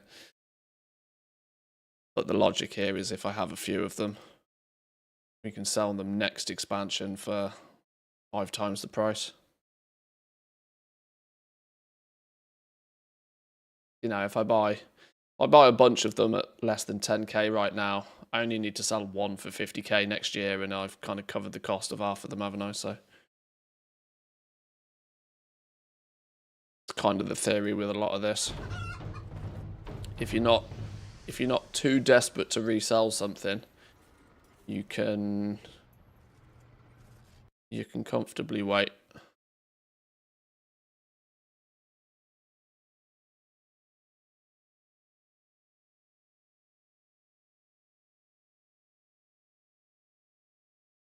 Phantom Blade, 28k. What did we buy those for? What did we buy those for?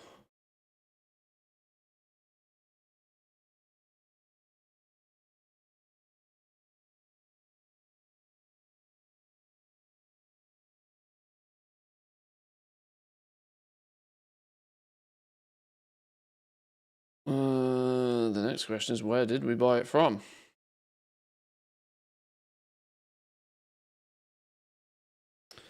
I bought one for 5k. Phantom Blade, 5k. Bought it 10 days ago. Sold for 30. Minus auction house cut. That'll do. That'll do. A few more of those every day. We're good.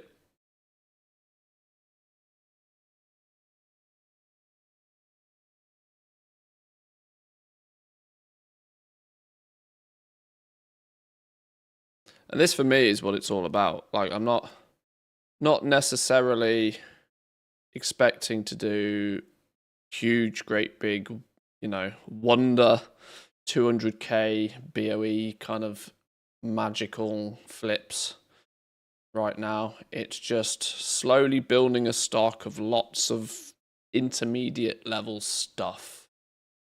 Every time we flip it, we take, we spend 10k, we turn it into 50k. And then the more times we can spend that 10k, the quicker we can turn it into 50k, and the pile grows and grows and grows.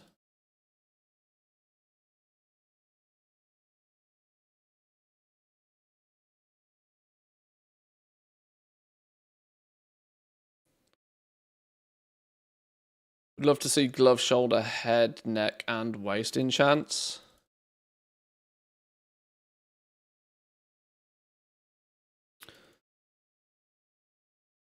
I mean, it isn't the reason why they're limited to certain slots these days due to the fact that they don't want everybody to be putting an enchant, a gem, and an armor boost on every single piece of gear? Isn't it to ensure that... Isn't this kind of the logic of having some things, some stat boost in some way, shape, or form on each piece of gear, yes, but not really stacking too many of them. Blacksmith's belt buckles. They were fun back in the day.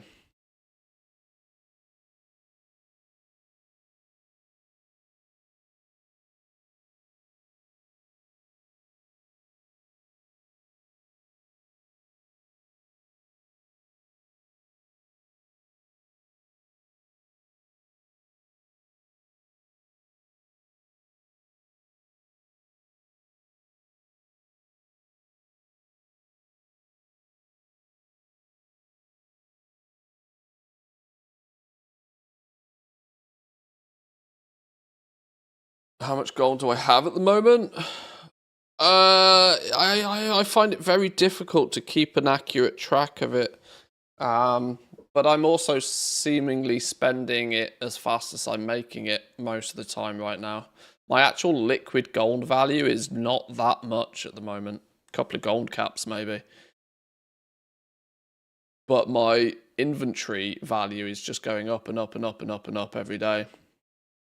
Which of course is a risk, because if I don't resell it, I don't get that gold back. But like I mentioned, it's mostly about spending 10k to turn it into 50 eventually.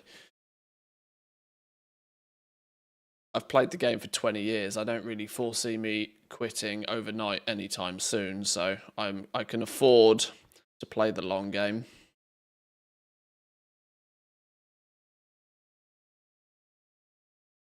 Random ass back piece, kind of inflated mog, but I need the appearance myself, so for 100 gold, if I just vendor it, then I still win. Portable forge down to 300 gold a piece. I really need to make a choice of how much I spend on those. Nothing really going on there.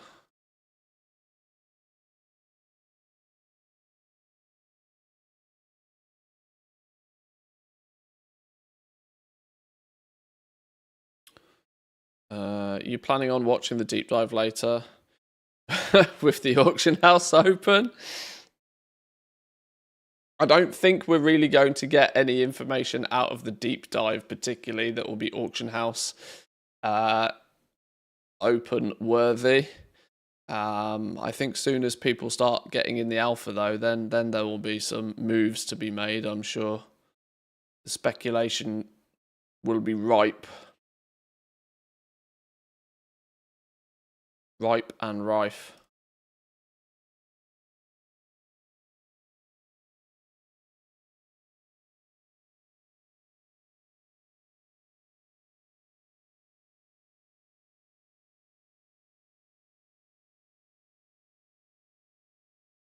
Smarter that than trying to flip mythic gears, too risky. Yeah, like flipping raid BOEs is a very lucrative thing if you can get it right. But generally speaking, I tend to believe for as many people who make a packet out of flipping BOEs, you have tenfold the amount of people that just end up losing huge amounts of gold.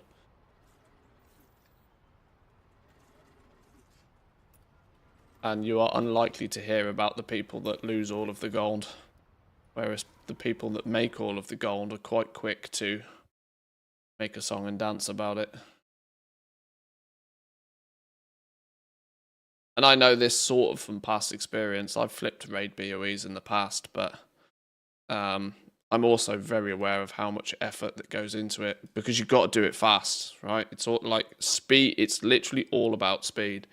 Every single week that goes past, the value of those BOEs tends to decline. And if the last thing you want is to be holding the bag on a raid BOE at the end of a patch cycle, because it might just basically rot into non-existence gold-wise.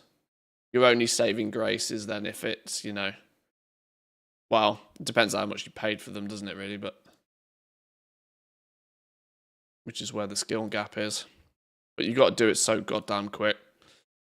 A lot of micromanagement, a lot of cancel scanning, a lot of hustle. entry into that market's so expensive. It can be a few 100,000 gold just to get one item. Yeah. Yeah. I mean, I have in the past had not what I would call monopolies on certain raids, but on one of the smaller servers I used to play on, I was very much in a position where pretty much any raid BOE that turned up in the first couple of weeks, I was able to buy it and then sell it for basically double because I was willing to sit on them for a couple of weeks. And it ended up that there was one point where I had like 60-70% of all of the raid BOEs for sale. So at that point, you are kind of monopolizing a market to a degree. But even that's not possible anymore because of the region-wide auction house. Not the region-wide auction house, sorry, because of warbands. Like, that was possible back in the day because each economy was kind of a, you know, a closed economy to a degree. You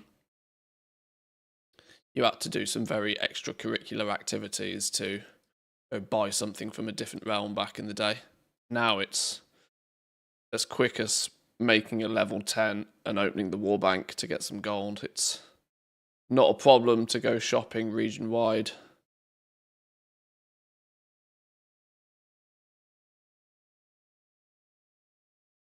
But like I said, I think I want to say sort of BFA era was probably the last time I did any of this. So I'm also very out of touch with what raid BOEs would even be of value to people these days. You do it super early when the race is still going on and the top end guilds are buying them en masse, or you just buy the dip between this and then the people starting to push keys higher and higher. If the BOEs end up being the actual BIS items, it's usually the best point I found in the past, obviously not accounting for fluctuations. Over the patch, which there are many ups and downs depending on tertiary stats. Yeah, see, this is it, right? This is it. There's really, even if you know what you're doing, there is still really big risks involved with flipping raid BOEs. Like I said, that's even if you know what you're doing. So just imagine how risky it is as if you don't know what you're doing. And like I said, it's a race because literally every week that turns up, every week that goes past, there's the chance for somebody to go kill that boss and for one to drop again.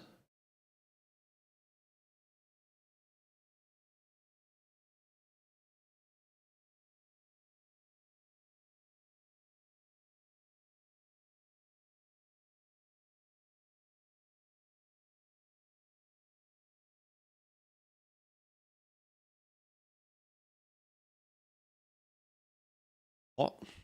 Why has that got a regional sale average of 30k? Somebody's done a number on that.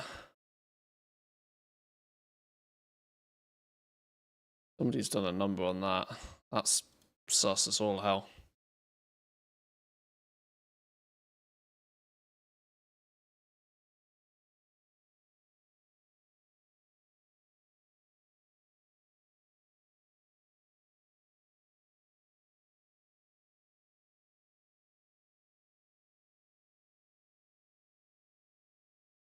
What do you think, Jack? Not yet. Not yet. No account flags yet. Lots of flipping PTRs all over the place. There's the War Within beta. No alpha flags. Soon, TM, hopefully. Maybe, possibly, probably not. Who knows?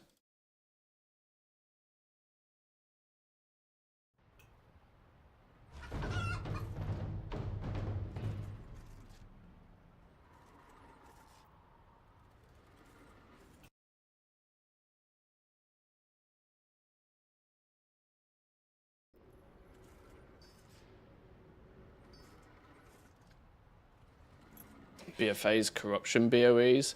They were silly. They were really silly.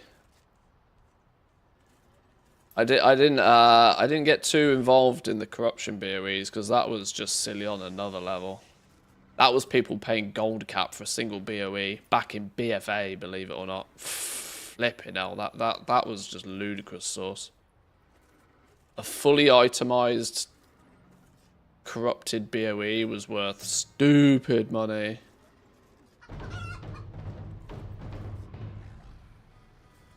But then again, there was also certain individuals that were monopolizing those markets like you would not believe.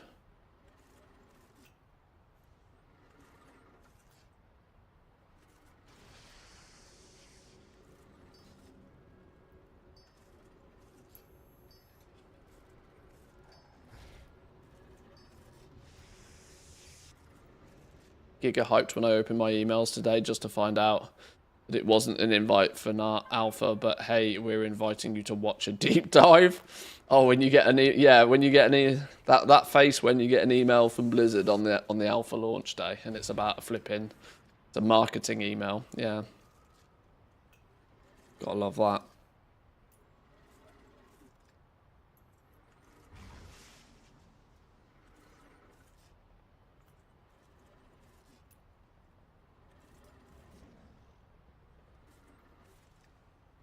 Corrupted BOEs is where I got my hands dirty with the innocent gold caps of other people. Yeah, that was wild, that was.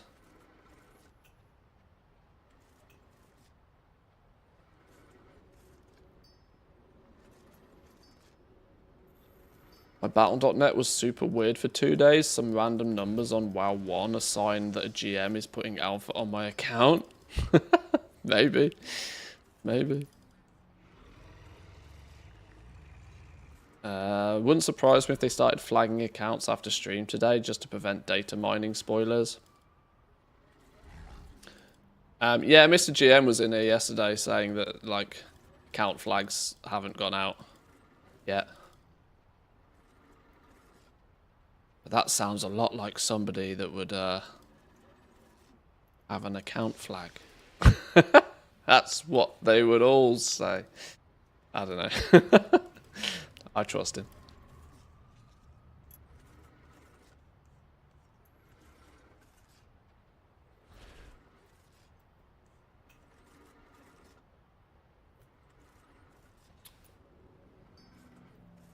I still have these random numbers too.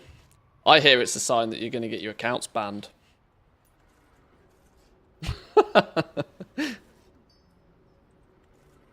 Dan's just sounding shifty yesterday.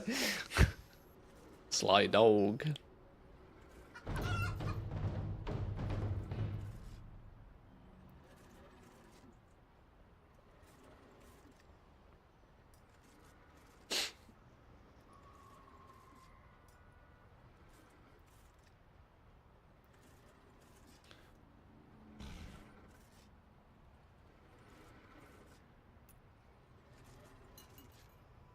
Trading post stuff is lit this month. I think you've misspelt the word shit there, Jack.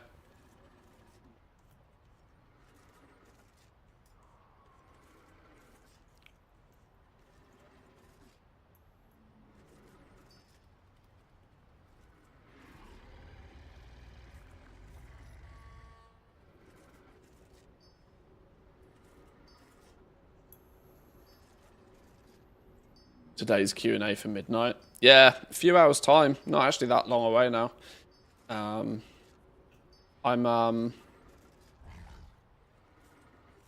Don't like the trading post stuff.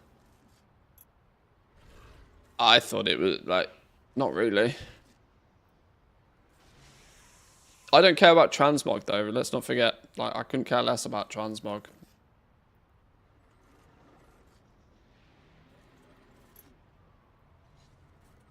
Lots of items. Not a lot of that appeals here though.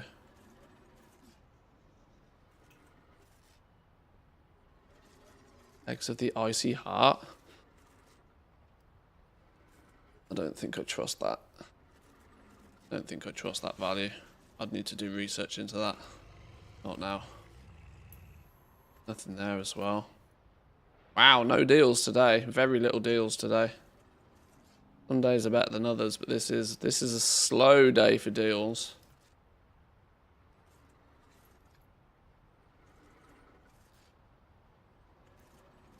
Bought the Mog, the Mount, and the two-handed sword.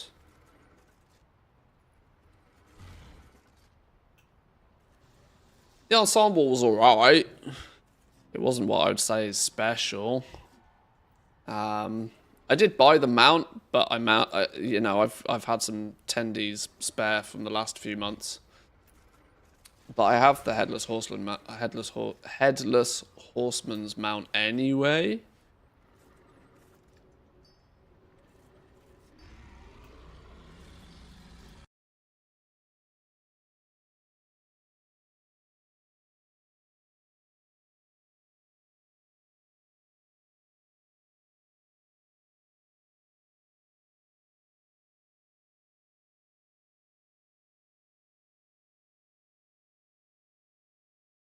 No sales on these realms either.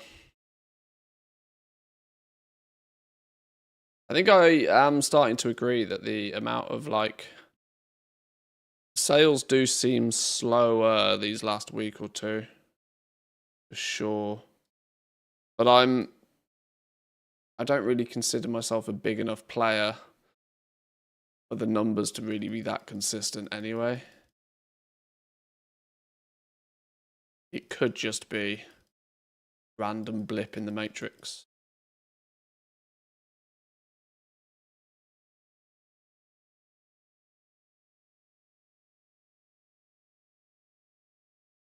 Lack of gold and demand, kind of a normal thing, even more when Remix comes out. Yeah, Remix is going to have a big swing on the markets and the economy in general.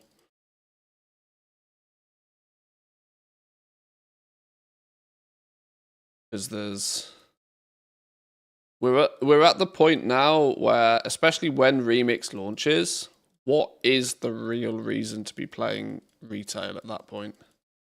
Like, it's clearly creatively timed deliberately, but the second Remix comes out, like, the floodgates will open to Remix and retail will feel like a graveyard for a while. An absolute graveyard. Aren't they also delaying, like, the turbo boost features and stuff by a couple of weeks even? I think I've seen something along those lines. Herbs dropping like a rock. Yeah, map prices are in the bin. Like, leather's literally 50% what it was only a week or two ago. And all the other materials are following in suit, but that's because they're all sort of synergistically linked these days. If it only takes one material to go down to pull the rest of them down. And with leather being the predominant material, this expansion, there's only one direction at the moment, and it's down for prices. Glorious breastplates for 5k.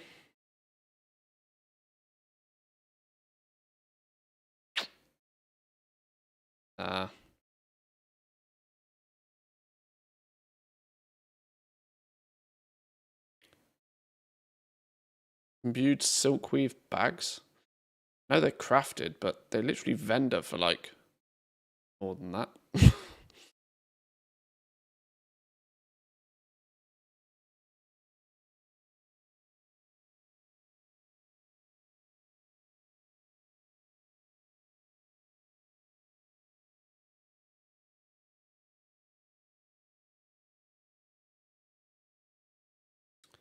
Half price pet. We'll take a half price pet.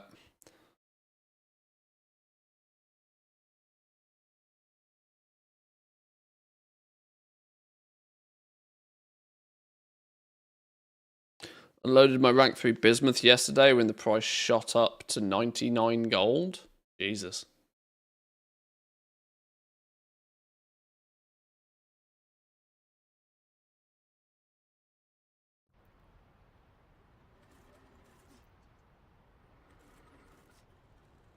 Augment wounds are still pretty good. The new zone is just hella boring though. Like, I would imagine there's still people that... I mean, I don't even think I've What am I renown-wise? I'm still only renowned 16. Because the new zone is so hella boring. I've had zero incentive to be out there. Plus, even if you've unlocked renown 18 to get the augment rune, the likelihood is that you're going to really strongly question how much do you need it. If you have any intention of going off to play Remix, you might not see much value in spending 100k on it right now.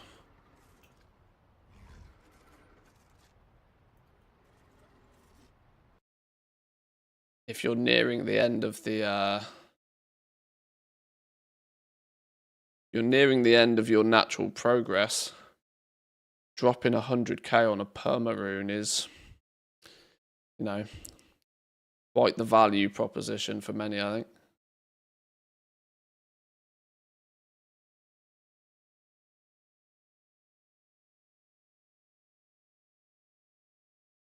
Although I know a lot of people that use the perma one from the last expansion for like months and months and months and months and months, even into the new expansion.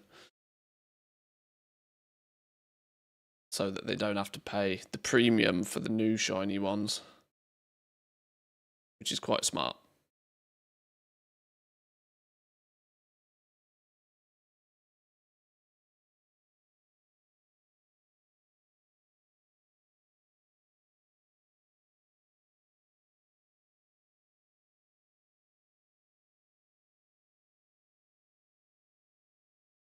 Still use my Dragonflight one to this day.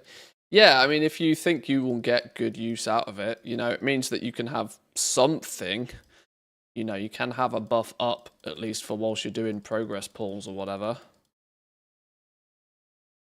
Maybe if you feel a kill is within reach, then you switch to the big boy ones.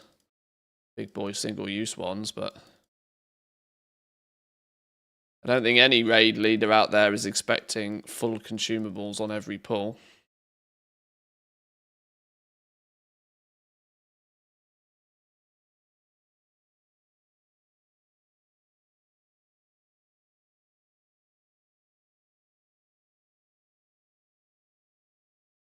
Use mine to fake the add-on. Yeah, yeah.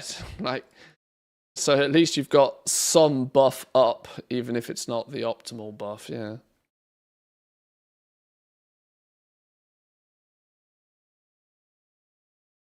Get that job's worth with that stupid add-on off your back, yeah.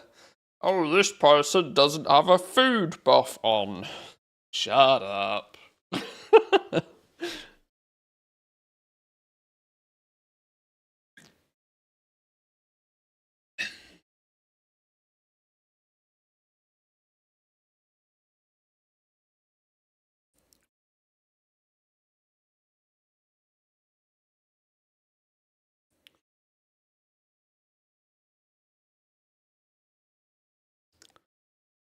Ooh, blue number. What's the blue number? 22 slicks. Sure. The irony being is I do flip those around more frequently than you would expect.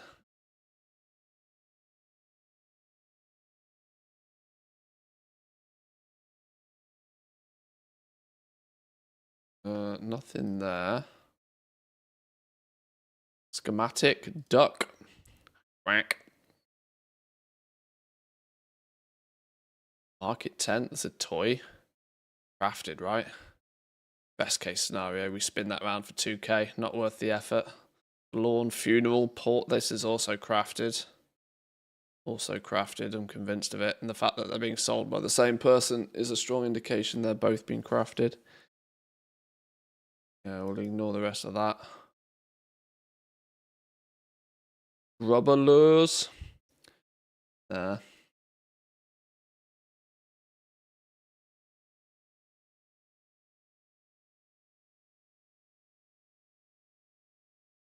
Damn, real sad day for deals today. Jesus. I was kind of hoping we'd get some big juicy sales and find some cheap stuff today, but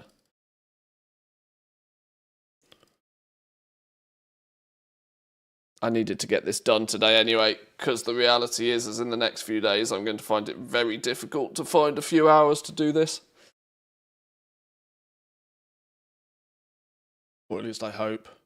I might have more free time on my hands than I know what to do with if we don't get an alpha invite. In fact, we will just react Andy to everything in existence. If I don't get alpha myself, we will just live react to anybody that puts any footage out for anything. We'll find out the info either way.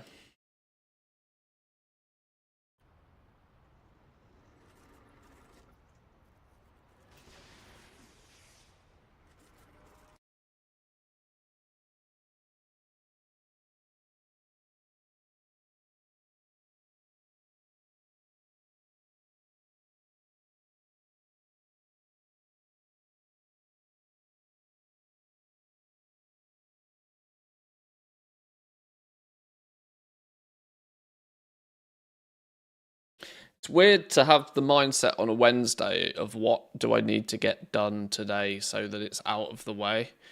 That's usually not that's a Tuesday feeling.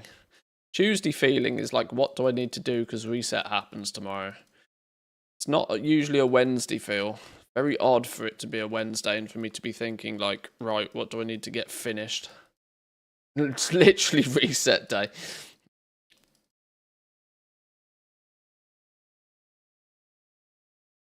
Do we have a date for the alpha?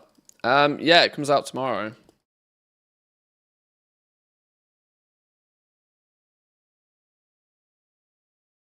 We are crossing our fingers and toes and legs and everything that somebody that we know gets access to it. I've got literally nothing for sale on this round. Wow. Actually sweet FA for sale on this round. How's that happen then?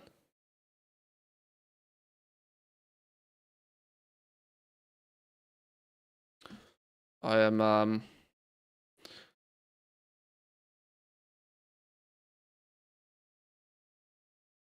I do. Oh, I need more caffeine today, clearly. I do know I'm on the list, but that doesn't necessarily guarantee me a week 1 invite.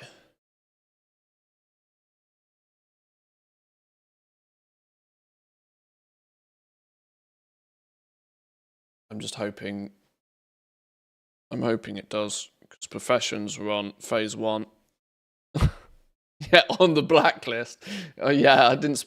Should have specified which list, shouldn't I?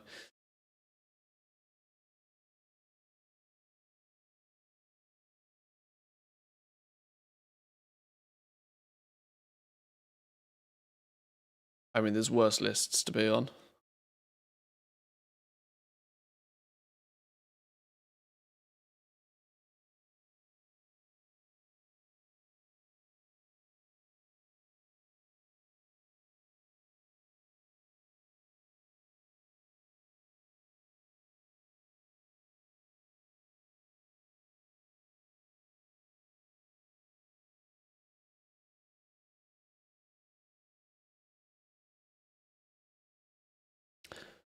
Got my fingers crossed you get it too. No idea how they choose people, maybe just a lottery. Well, creators get invited and often asked if they would like access. Which is how I know I'm on the list, at least. But that's still not a guarantee that you get in first time straight away. The other option is you sign up for the beta and you are just playing RNG and hoping that you get picked randomly. They do obviously want, more than just creators in the alpha. There is only so many creators. It's not a priority system. It's completely separated. They pick, they just pick randomly, I don't know, 10,000 people or whatever to invite in. Ping out emails.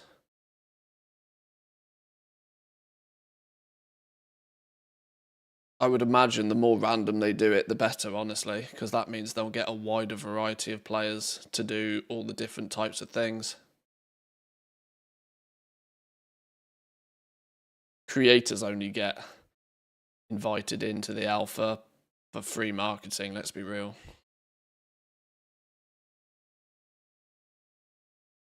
Creators and news outlets and the likes.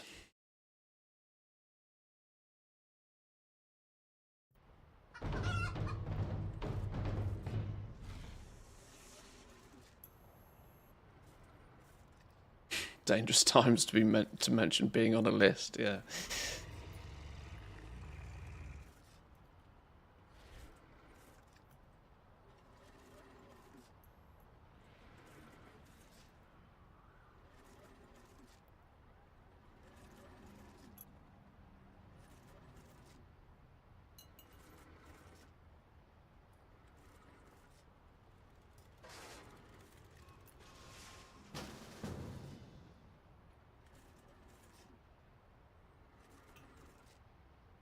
A sail at least. Shadowgast helm.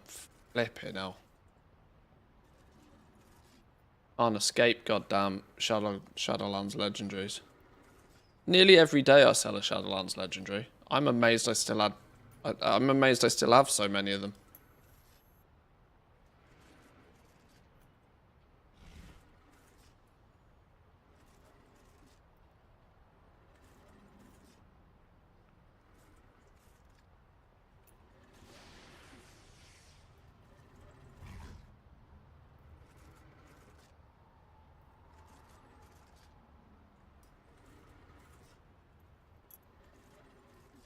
Still have banks full of them. Well, I spent a bunch of time cleaning a bunch of old characters not so long ago. So I hoovered up a bunch of old stuff and syndicated it across all of my realms.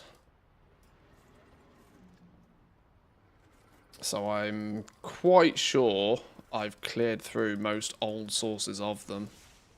There's always some character left in the dust somewhere that will have something, but...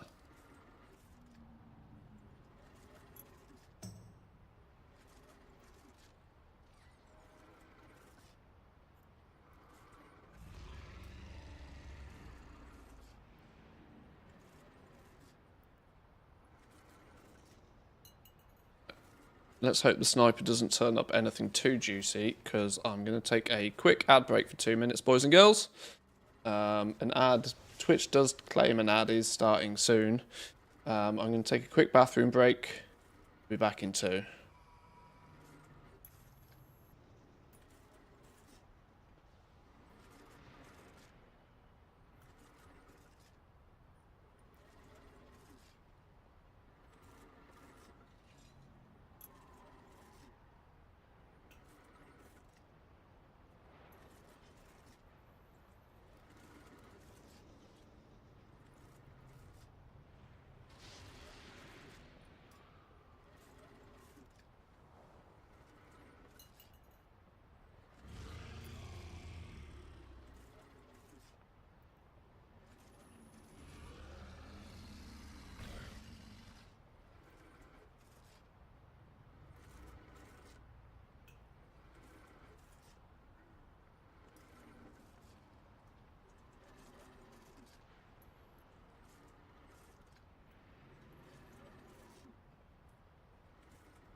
Oh, jeez Louise. Who let Jack win? Bloody hell. Who let him win? Honestly. Alright, what we got here? Universal language filter. Yoink. Oh, multiple yoinks. Random ass shoulder pads seem very fake value to me. Do they look any good? Ish. Fuck it, it's 500 gold. We'll give it a go. Nope. Nope. Lawn chair.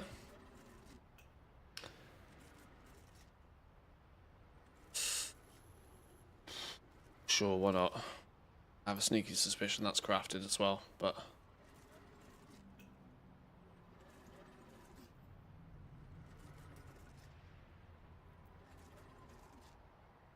Thanks to the person that reset the price of the Magnificent Jewelers settings from 1k to almost 2k. That's made me over 4 mil. Holy!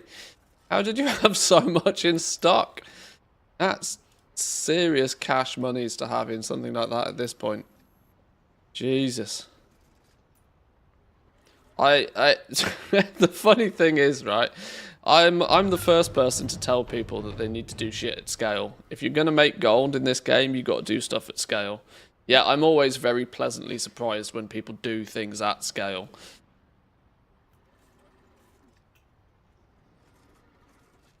I know how ridiculous that sounds, but...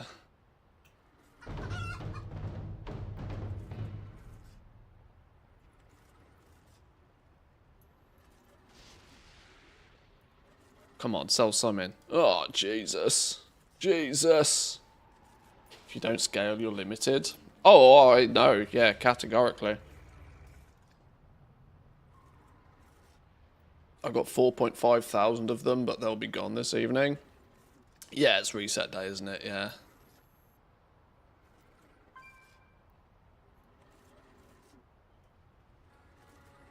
Interesting thing, with actually the dev Q&A happening later, there'll be a lot of people that will be on World of Warcraft this evening, just watching that on a second screen kind of thing.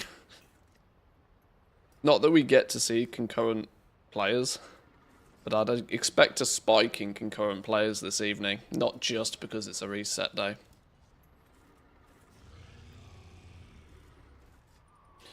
Because you'll get all the big streamers doing React Andes to it as well, and I'd imagine as well.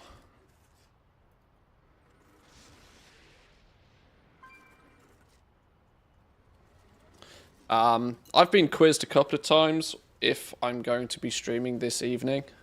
I would very much like to, and if given the opportunity, I will. But it means I'd have to start my stream up again at like 6 PM, which clashes so incredibly badly with a lot of my IRL commitments. It's still a 50-50. But if you see the stream pop up this evening, please come say hi. Drops also kick off this evening as well. So if I get the opportunity to this evening, I will. I just need to speak nicely to the wife. Get some cash in some husband points.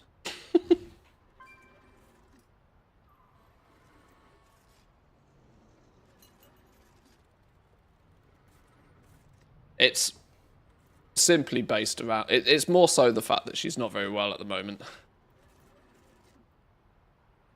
She spent the last couple of days in bed.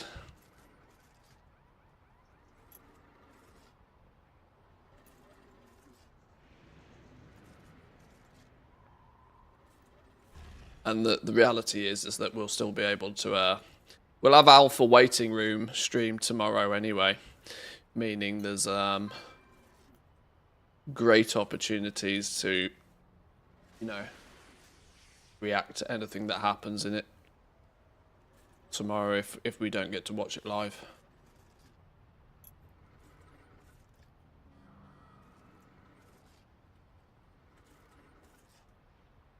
Tell her when she comes home, hello, my eternal love and my heart's warmth. She'll melt like butter. When I do that to my girlfriend, she rolls her eyes and sighs. That is the sign of heart melting, right? Yeah, exactly that. Yeah, shortly followed by, what the fuck do you want?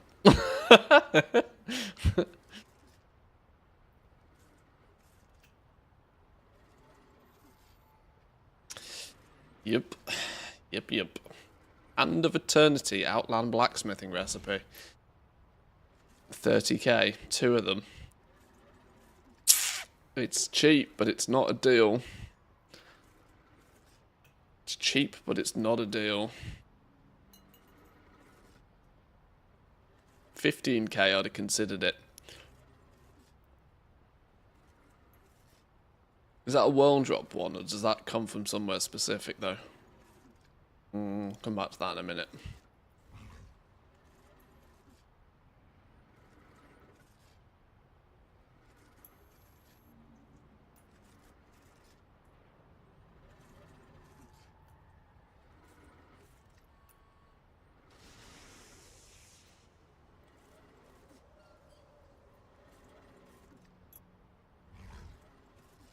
What was it? Hand of Eternity.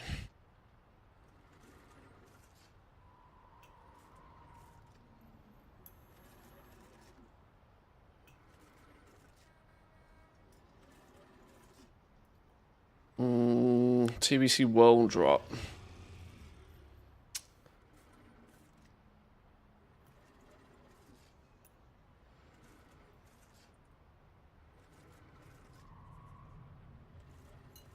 Aims to be a world drop.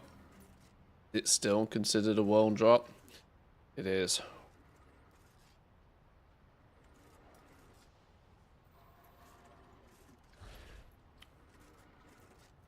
Surprising decline in both quantity and value of these.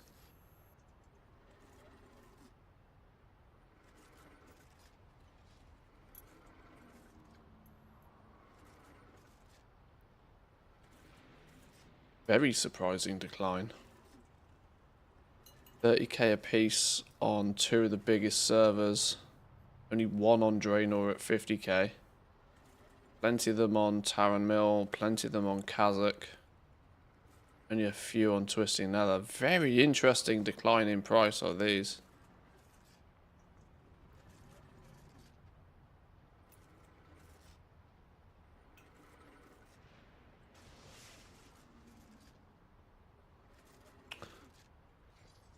Oh, it's because I'm on Kazakh.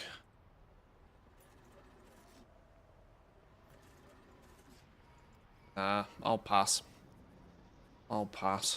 Not spending 30k on a recipe.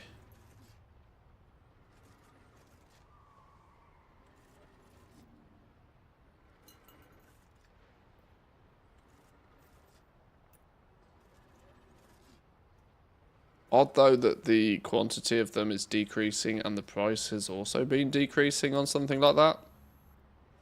I wouldn't have necessarily said that an item from a TBC World Drop blacksmithing recipe was like, you know, I wouldn't have necessarily have said that there was a reason for them to be so many of them, or them being this price, but then the supply to halve in 6 months and the price to also halve in 6 months. Not the kind of usual trend you expect to see, but I don't know what's going on. Always funny to see the, oh, it's Kazakh. Everybody who's making gold who I've talked to has the exact same expression about Kazakh. Stuff there is always cheap. In my mind, Kazakh is always the main PvP server, and Draenor's the main raid server. Is the way I view it. But I also know there's a huge amount of like farming done on Kazakh.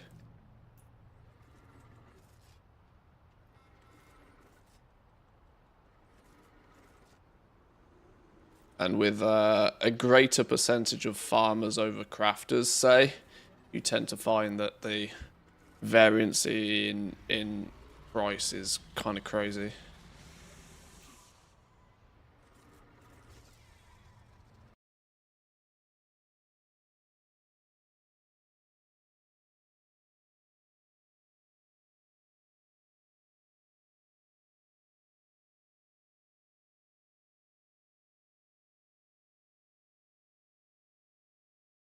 This is obviously just the EU perspective. I'm sure there's a similar pattern over on Team NA servers.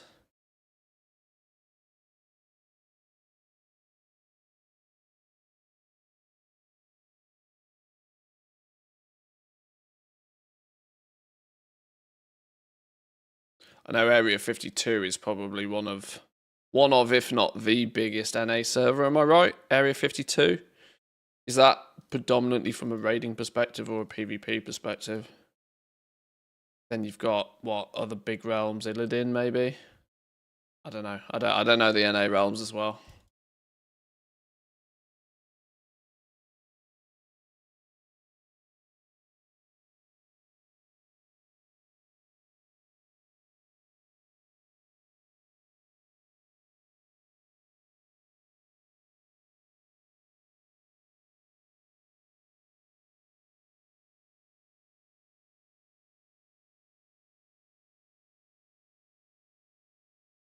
People I've played with from that server, it's always two types. Either they're god tier players and they're chill as fuck, or they're trash players and toxic. There's no in between. No middle ground anywhere.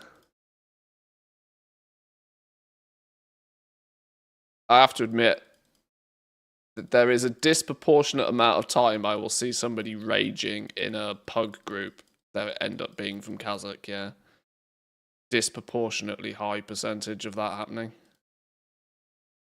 That's not me putting everybody in the same bucket, but, you know, more often than not. Oh, they're from Kazakh. Oh, that's why they're raging. Is there, you know, when you make a character on that server, does it come up with like a pop-up? You may only enter if your mother never loved you or something like that. It definitely feels that way.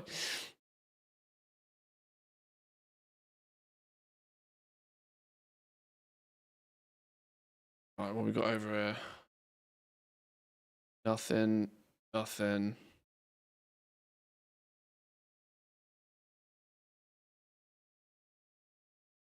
I mean, it's easy for me to say this now. I took a coin flip of whether I moved half of my characters to either Kazakh or to Draenor. I chose Draenor at the end of the day. Not for any educated reason. I just wanted all my dudes to be playing on the biggest servers.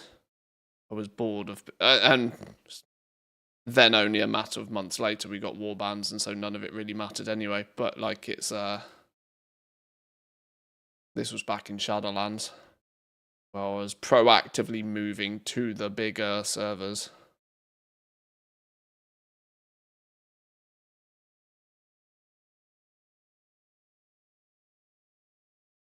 Do you have anger issues? If no, you may consider creating a character on another server.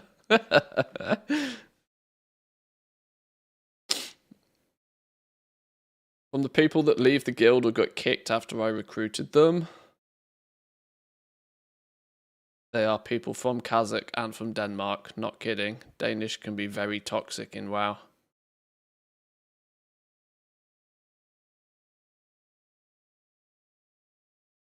Interesting. I don't necessarily know the stereotypes there.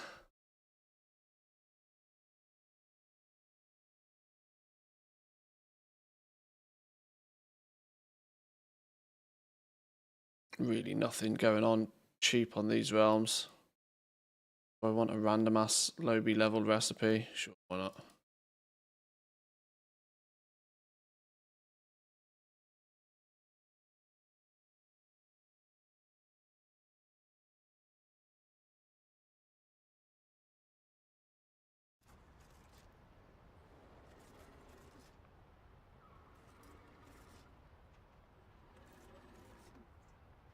It's toxic because they're intoxicated with vast amounts of alcohol. Oh, Jesus.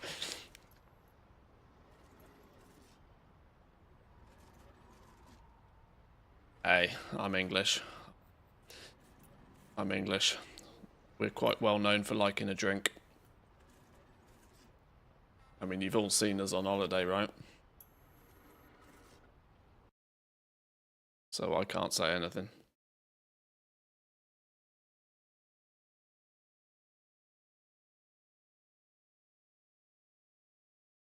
Oh, God, a stinky fat load of absolutely nothing going on these realms. Jesus, sales have been slow ass today.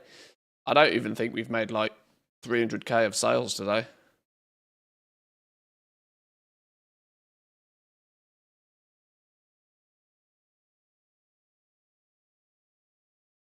This is these are not the numbers we need.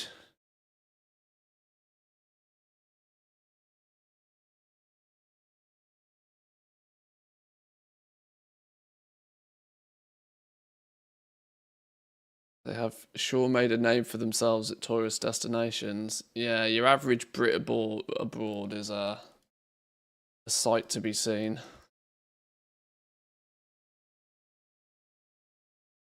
Croatia, they're really famous. Anywhere that's a stag do vacation. Stag do locations. Yeah, Croatia, probably Poland, Amsterdam, obviously. Anywhere that's cheap to get to. Anywhere that has an airport and sells reasonably cheap beer, Brits will invade in groups.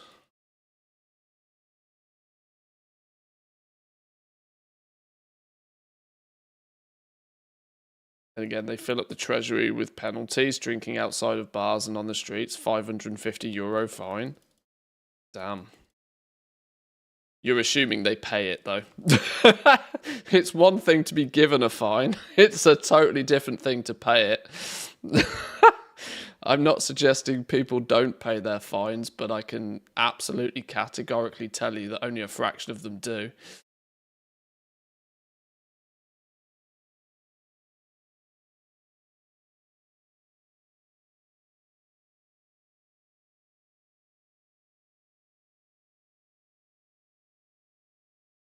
That €550 is drinking money, my friend. Won't be any of that going spare for paying silly things like fines. That's mental sauce.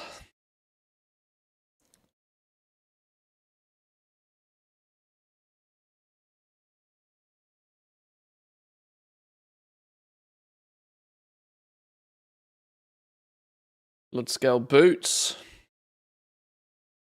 Standard on the list of any sort of transmog farmer or flipper. Not sure I can be bothered to get in on that market though, to be honest. Too cheap for me, unfortunately. Too cheap to bother with. Takes up a listing. Not enough return on it. If I don't think I can make 1,000 gold profit on selling something, I won't bother. Zolted harness, probably another one that falls into that same category. It's literally 1 gold, so if I put it in the bin, then it's at least I've got an appearance out of it, but generally speaking, it's too cheap to care about.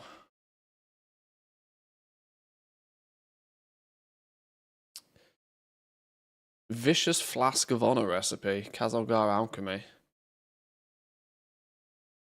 Can't imagine there'll be much value in those going forward, but why is there a bunch of lawn chairs? Are these crafted? So Wheezy's lawn chair.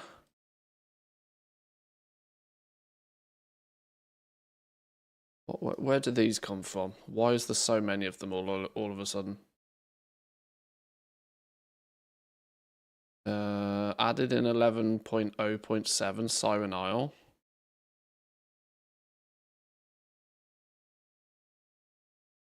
Wait, what? You buy it for 750 blessed iron? Oh. Okay. That's why there's a bunch of them then. That's why there's a bunch of them. People are running off finishing things before the expansion finishes.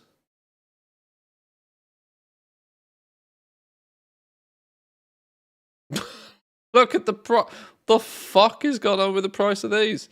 I've just stumbled across somebody's secret market and they're going to be pissed now. But like, somebody clearly took 200, Somebody took 100 of these off the market in one go. I apologize if this was any of you guys, but somebody took 100 of these off the auction, off the market in one go back in July, and the price has been rising on them since, and has been drip feeding them back out by the looks of things. Whoever is responsible for the 99,999 listings on 50% of servers would be my guess. That would be my guess. Somebody hoovered up half of the supply at or around... They probably hoovered up the cheap ones for at around 20k a piece, and have tried to reset them to 100k a piece, and have probably done reasonably well for themselves. Because I'm quite sure on the realms where they're the only one listing it, they've sold a bunch of them.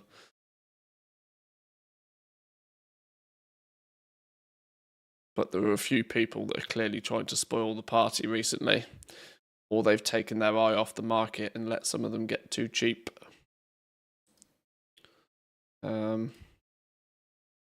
Which interestingly does leave me to maybe have a few of those. Maybe they think it'll be in player housing, has chair in the name. True. Either way, somebody spent probably 2 million on them in one go, would be my guesstimate. So somebody went big on them. Like I said, if it's any of you guys, I apologise for exposing your market, but I like to talk about these things as like mini case studies of how and why these sorts of things work.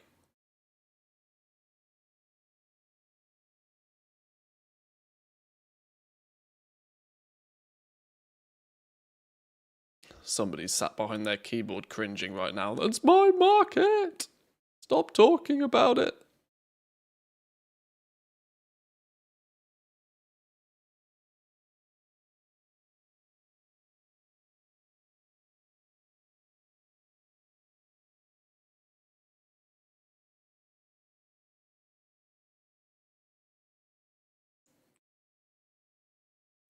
That, or it's some boomkin that does boosts on the Siren Isle, ends up with more flipping dark iron than they know what to do with, and so have just bought them and spread them around. I don't know.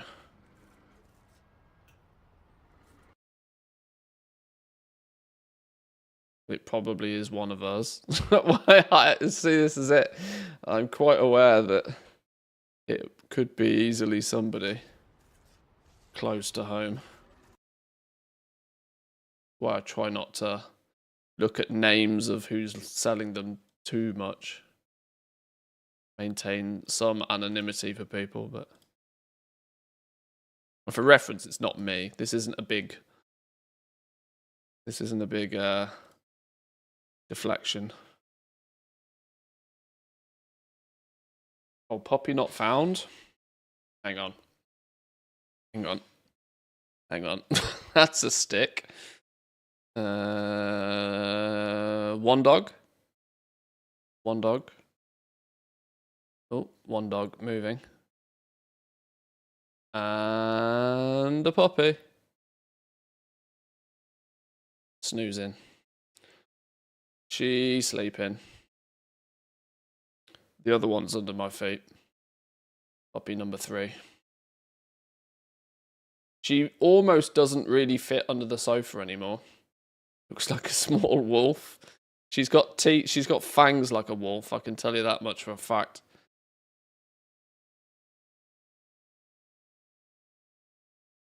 Yeah, she almost doesn't fit under the sofa anymore. She really has to like squeeze in there. Whereas when we got her a few weeks ago, she'd just run straight under there. At the frustration of the other dogs who absolutely can't fit under there. Need a taller sofa. Jack it up on bricks. She has, though, whilst she may not be able to fit under the sofa as well, He has very much figured out how to jump onto the sofa, which is slightly problematic for when she has to be left in here. Maybe not by herself, but with the other dogs. She does love to nom a sofa pillow, which means one day I'm going to come back and have half a sofa. And that's a new sofa as well. That sofa's only 9 months old. Really should have planned ahead there. Should not have replaced the old sofa with a new one a matter of months before getting a puppy. That was stupid, that was. Sniper going on these.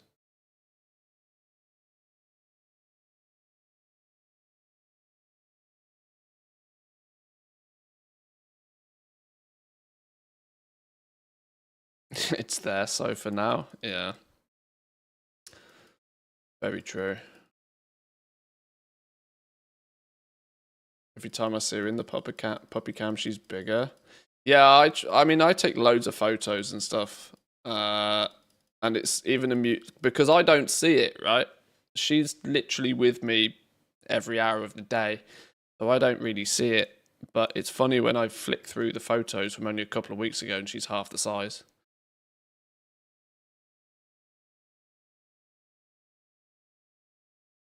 She eats the same as the big dogs, though. And in fact, in some regards, she eats more because she gets more treats and stuff because of training. So she's half the size, but eats, relatively speaking, twice as much food as the big dogs. So it's not really of any surprise she's growing quickly.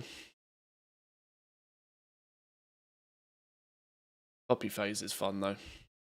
Absolutely mental level chaotic, but very fun.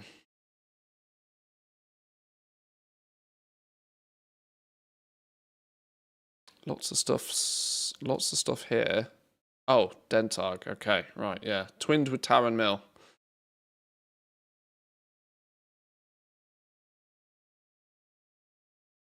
There's those Hand of Eternity recipes again, which I've opted out on purchasing, especially since to do anything serious with them, I'd need to buy like 5 or 6 of them, which is not something I really want to do. Lionheart Helm. Nostalgia vibes in that recipe, weirdly.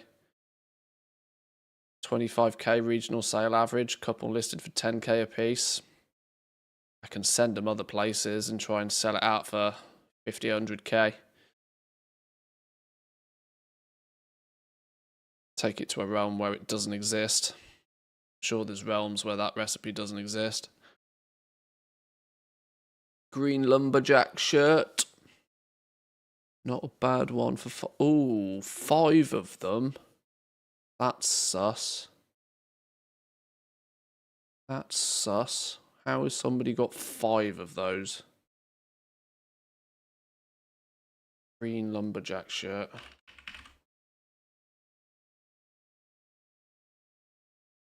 Where does this come from then? Why has somebody got 5 of them? Steady quantity, but vastly dropping in value. Although coming back to normal value. At a historical low point in price, though.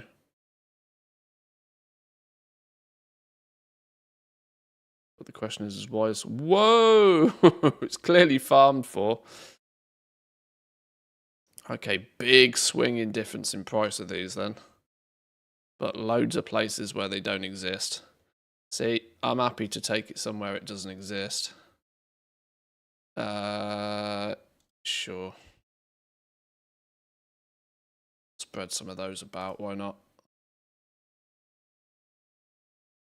Why not?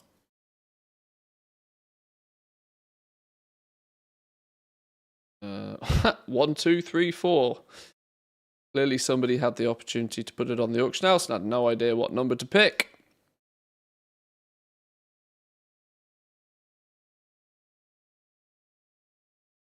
Shadowed Raising Annihilator recipe. 75 gold.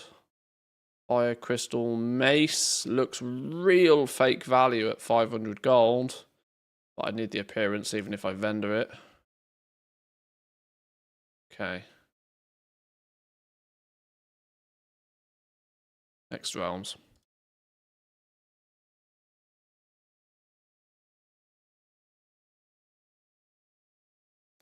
Guildmate offered 5k cash monies to a guy for the Lionheart Helm plan on the anniversary realms. The guy declined it.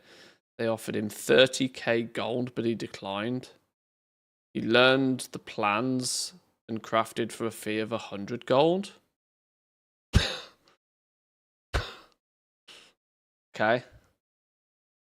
Goes to show, maths is not people's strong suit. Woke up early enough that you're still streaming. Next time you're in your garrison, check for the ore trader. It has a primal gem cutting, which lets you make the taladites with no cooldown.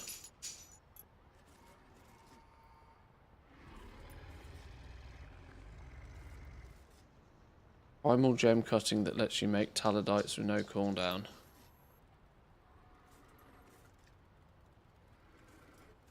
Okay.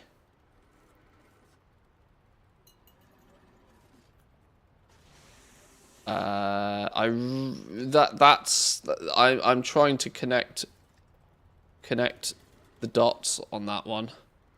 I vaguely understand what you're referencing. I might need to look into it in a bit more detail though. I appreciate the heads up.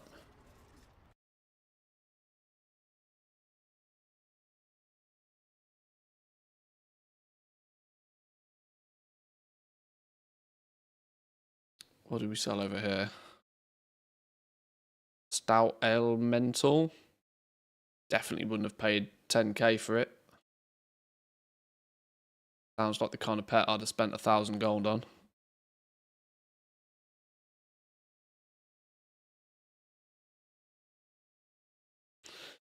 Two weeks later, more crafters then got the Lionheart Helm.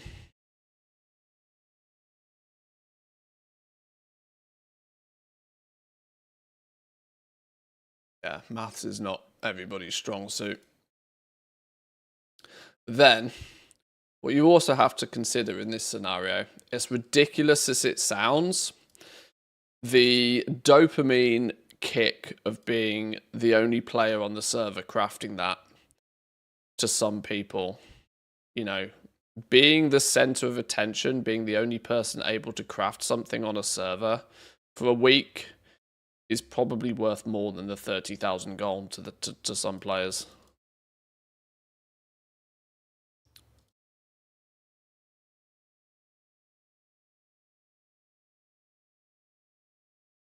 You know, the knowing that they are the only person that and if you want it crafted, you got to come to me kind of thing, even if it's only short-lived.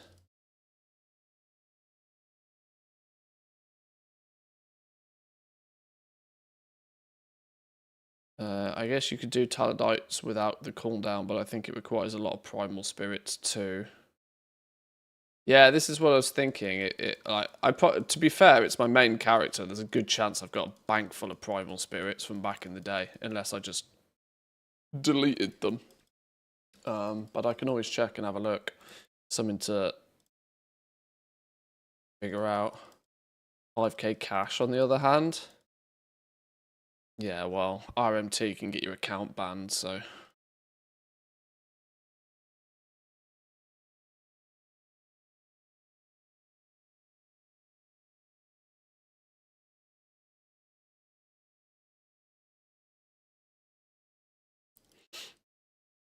He was a healer druid and went to level blacksmithing just for that.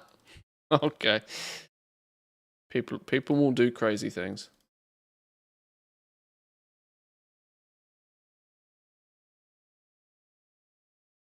I saw a thread pop up on Reddit the other day that I briefly flicked through the comments on. And it made me realize that, like, buying gold is so heavily normalized in Classic, it's actually unreal. Which makes makes it all the more easy to understand why people equally have absolutely zero shits are given about going and playing on private servers either. Because, you know, when when it's so heavily normalized that if you go raiding, your consumables cost so much that you need to buy some gold. You can either buy it from Blizzard or you can save half your money and buy it from some dodgy site.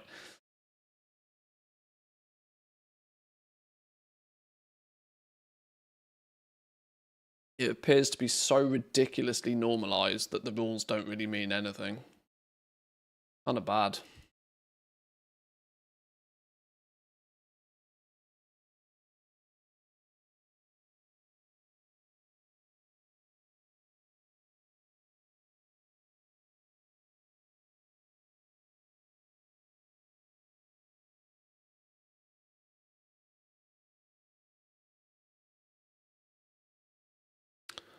Not sure I trust those numbers.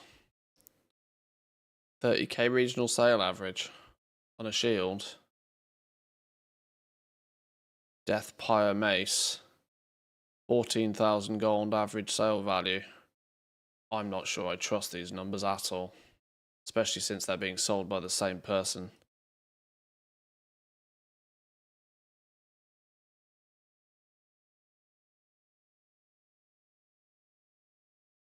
Animated shield though.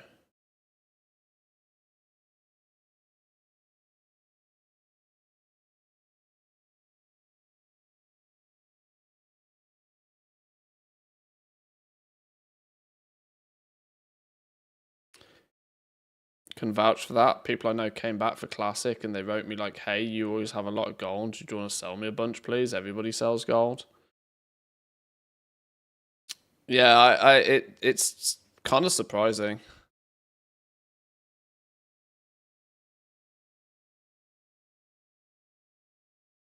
Gildy got the greater arcane power recipe. Couldn't pay it, not enough gold. So I told him, sell it to me. I'll pay it by the end of the afternoon. Made 1.5k that afternoon. Paid him the 800 gold happily. Goblin mindset.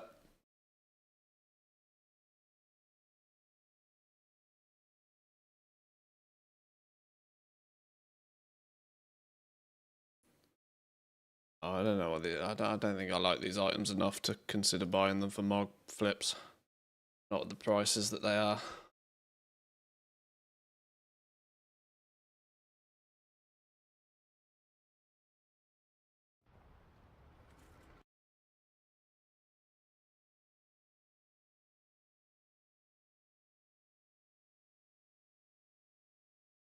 The good news is that Blizzard's really cracking down on gold buyers and sellers on Classic.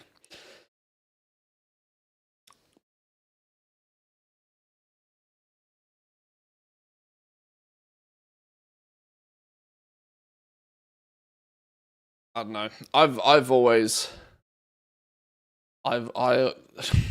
unfortunately I kind of have this concept with way too many things these days, but I tend to think that Blizzard just needs a really simple black and white approach to this. You buy gold, you get banned. You sell gold, you get banned. Like, not 3-day ban, 6-day ban, not ramping bans. No, permas. Just dish out straight permas. Right? Dish out straight permas and people might learn pretty quickly from that. It's always one of those that I really, like, if anything even remotely starts getting to the point where it's normalized within your community of player base, you need to stamp on it from a great height really quickly. Really quickly. Because if you don't, it gets out of hand. And if it gets out of hand, you've got twice as big of a problem to solve.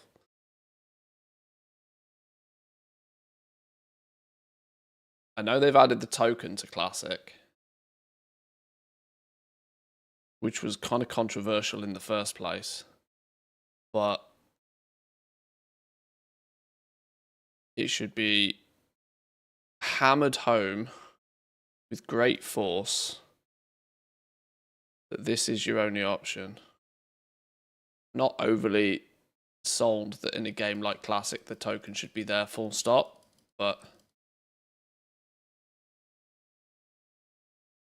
the argument for having the token there is meant to be that it, you know, reduces the incentive for players to buy gold from third parties. It doesn't seem to work, does it? Doesn't seem to work.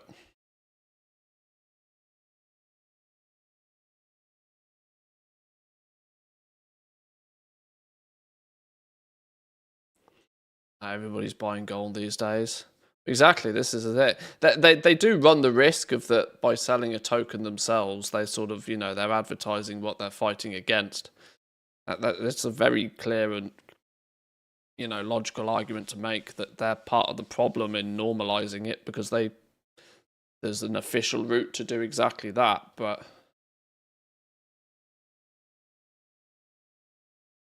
it should still be, if you were caught in any form of RMT, just perma, boom, instantly.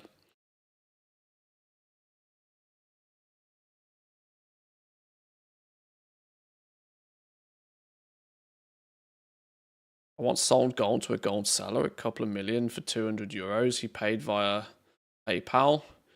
In the end, the connected credit cards to his PayPal were stolen ones. I had to pay back the 200 euros. Gold gone, money gone. Yeah, it's just not worth it, is it? It's just not worth it. There's always something dodgy going on behind the scenes. Never legitimate.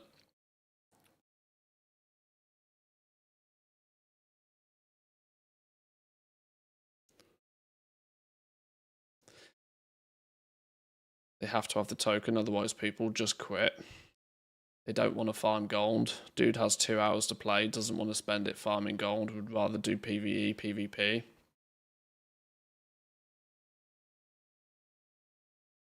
It's a circular problem, though. And it always has been the same circular problem. Commodities are more expensive because bots exist. Bots exist because commodities are expensive. You know, it's a circular problem that's very difficult to get away from.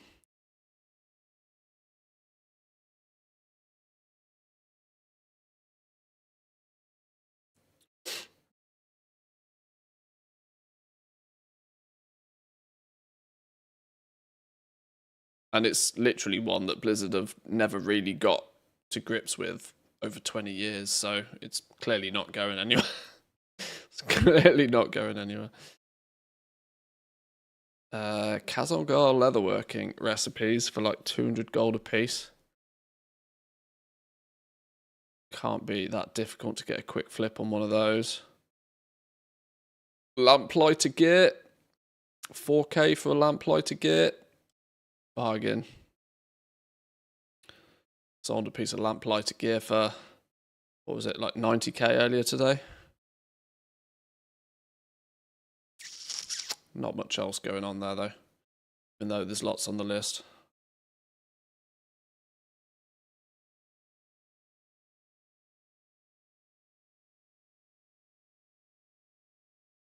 Random necklace, ignore.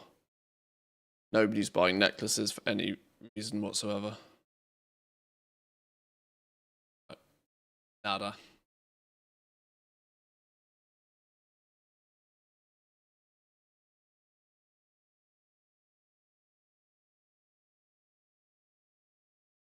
I think RMT on classic servers is super massive when you compare it to retail.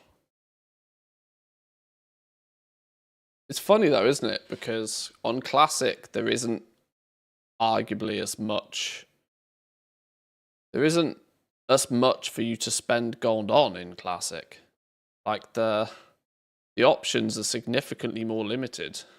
You're not buying mounts. You're not really buying transmog. You haven't got these permanent attractive things around every corner. It's literally the cost of consumables to go raiding and to kill bosses.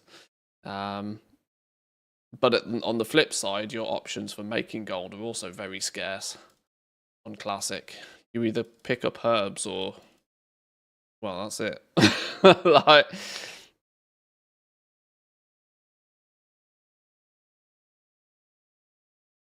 it has always intrigued me massively how, since Classic's launch, RMT and gold buying and selling has been 10 times more problematic on Classic than it is on retail.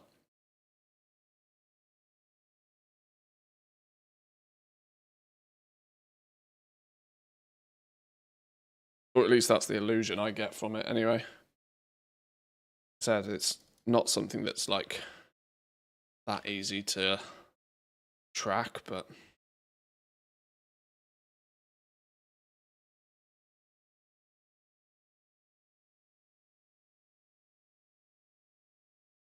so should I get Bandus? I gave a friend gold to buy his epic mount back in the day. No, because there's no real money transaction with that. You give your gold to somebody else and then they use it to buy something, that's completely fine. If your friend paid you $20 and you gave him some gold, then it's a problem.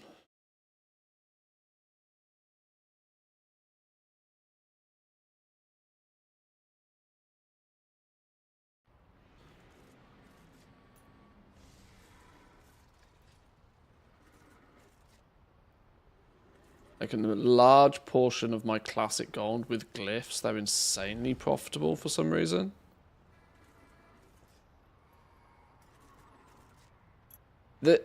I do find it amusing. Like a lot of the oh hello, what have we sold here? Oh, materials, of course. Yeah, flipping out. These are this is wondered what the hell was going on there. We were doing some prospecting yesterday. That means all of these dudes have probably got some stuff going on here. All materials.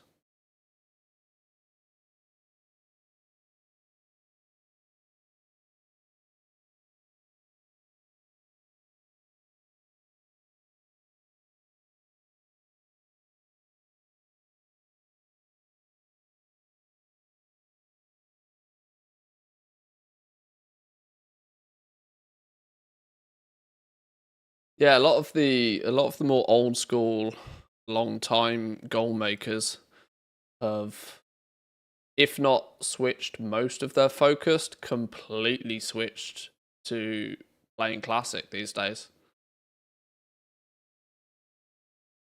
And it's arguably not that surprising,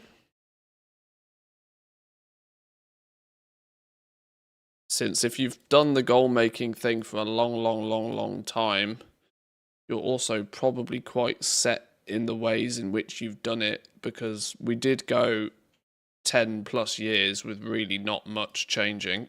Like, you farm some materials to make some gold, and then you use crafting professions to make things, and you sell them for 20% profit. That literally was the meta for gold making for best part of a decade.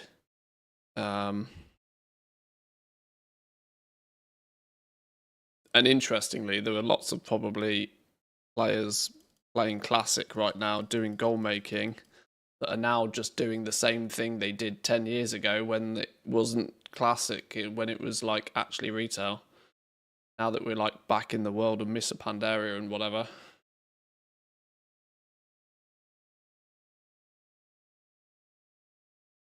I didn't do a snipe on these realms, did I?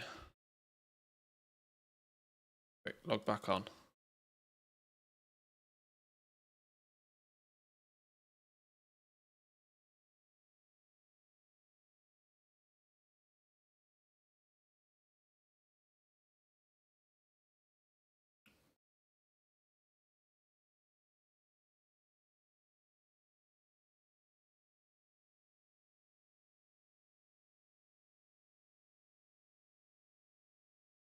Best way to get gold in classic at the moment is boosting people in dungeons for gold. Nothing can come even close to it.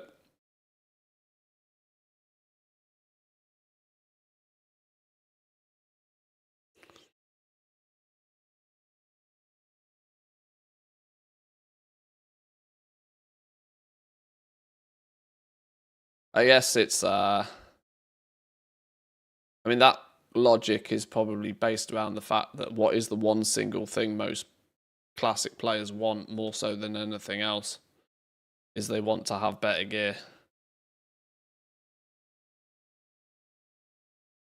It's a real old school MMO style. It's why I've called retail like arcade mode for years at this point. There's so many distractions from so many different directions in retail. You can play the game in so many different ways. There isn't that one uniting pull so much as there is in Classic. Where in Classic, nothing else matters but your gear, really. Whereas look at the amount of the retail player base that realistically doesn't care about their gear all that much.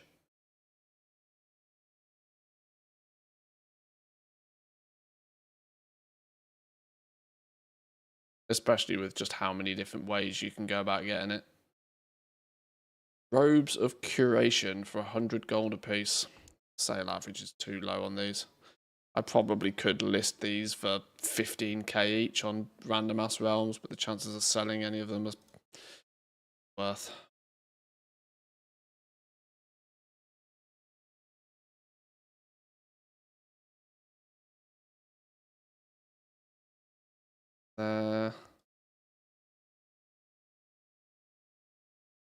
Dragonol's tailoring. Ashleaf Sprightling. Cheapish pet.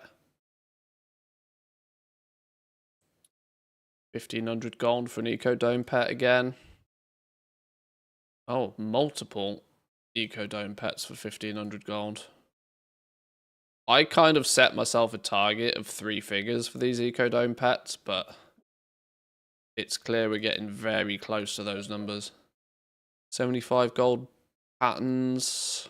Hard to not flip those around. They're all the PvP ones, weirdly, but...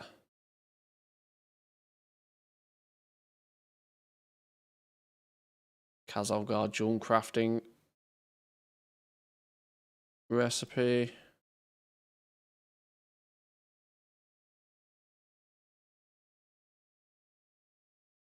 I'll do.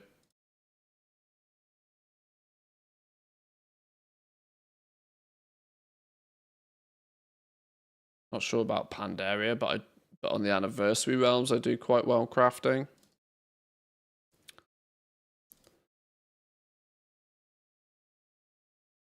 I get questioned quite frequently if I have any goal making tips for Classic and this sort of stuff. And I just can't get into the Classic game, honestly. Even the allure of doing it purely for goal making purposes. I just can't get into it, honestly. I can't get rid of the feeling of I've done all of this before.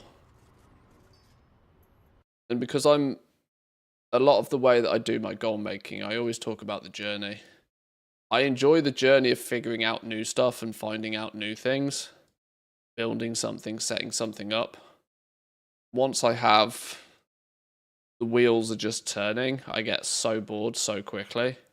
I think that spreads into the fact that to go back and do Classic and to do the same things that I did way back in the day to make gold anyway, I can't get away from the feeling of I've done all of this before.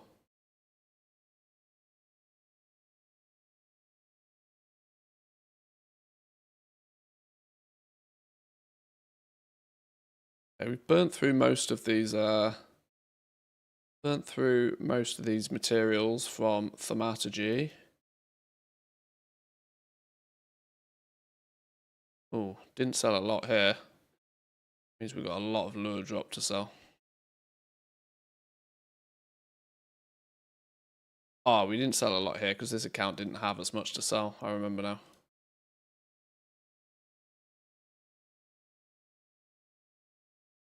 Search on these realms.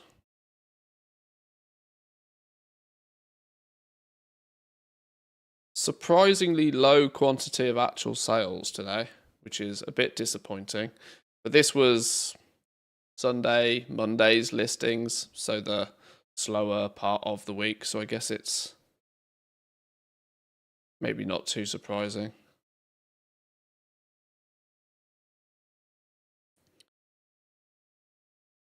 In Wrath of the Lich King, I was like, making gold here is easy mode. I'm out. You like the challenge. AFK strategy I use is buying leather for a gold or cheaper, crafting legs and then vendoring. Profit is based upon how cheap the leather is, but at 1 gold per leather, it's 30 silver every 3 seconds in Panda Classic.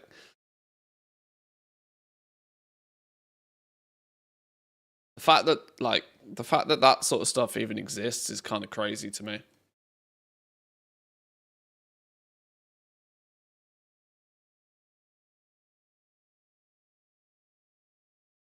My initial goal was to do the old quests that have been removed from the game. Then I got bored with all of the stupid running around without a mount.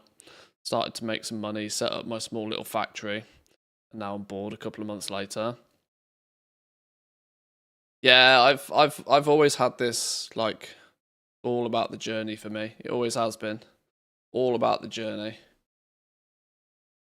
Violently bored very quickly when it's just on rinse and repeat. Which is kind of why I'm not in the Undermine right now, but kind of why that this 11.1 Undermine adventure has been...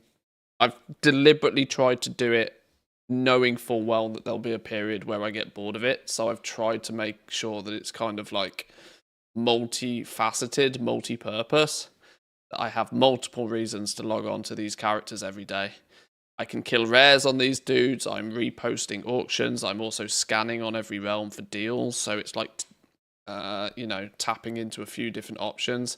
There's nothing to say that I haven't done this, I probably should have done this, but I absolutely should have set enchanting up on all of these dudes as well. Even if it took me a week to level enchanting 80 times, I probably should have done it, because then that's another button for me to press every couple of days and would have made me some more gold. And would have been another reason to make sure I keep logging into these characters. Stacking the journeys on top of each other means that when I get bored of one, I can revert to the other sort of thing. I know that sounds kind of weird as a way to try and play the game, but it makes sense in my head.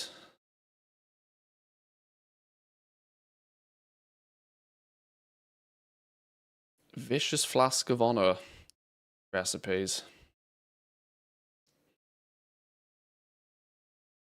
Arguably too cheap of a flip right now. Then again, it isn't going to be that problematic to throw them around different places and sell them for 4 or 5 times the price.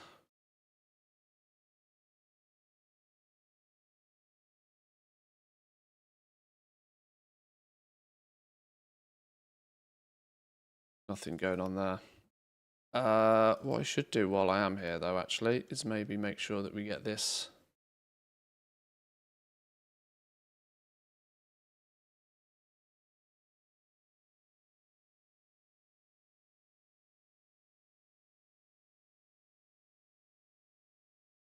Let's not leave ourselves short by not selling that.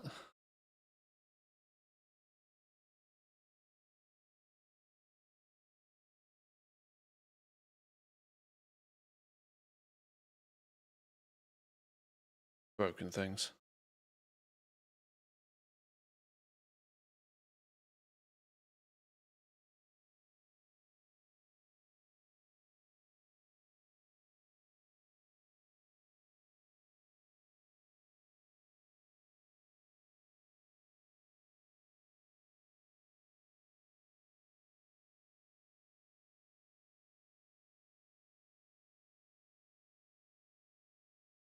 That's really not a lot before we get to 9 gold. Blessing Blossom. Oof. You mean you're doing that too fast? The auction house is broken.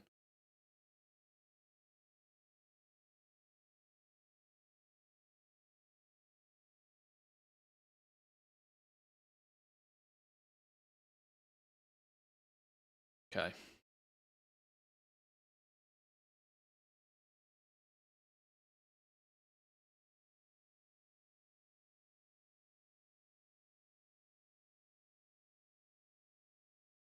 That's only 360 gold an hour.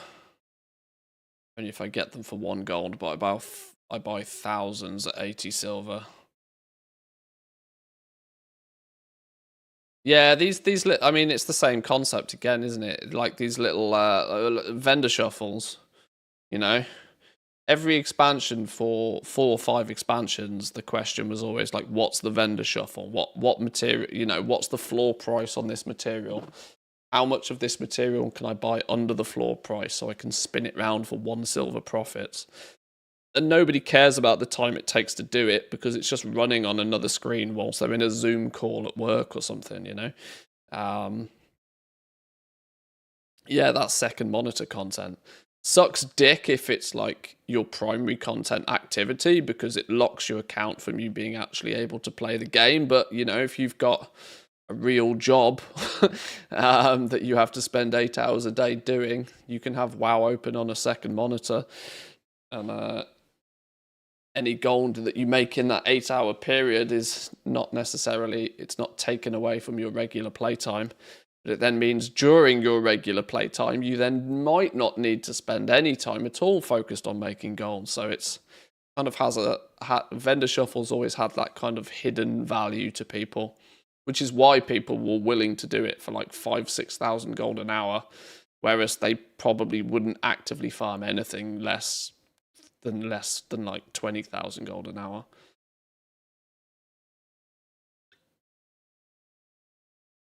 Kind of weird how all of that works, but yeah.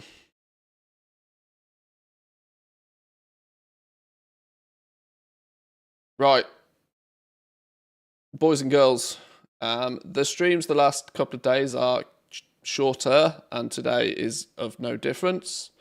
I'm going to leave it there for now. I just wanted to get my auctions listed really today, have a chat with you guys this morning. What is it? It's 2 o'clock right now for me. In about 5 hours time or something.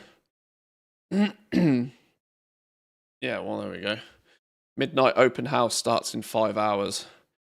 In 5 hours time, the deep dive and developer Q&A for Midnight is live.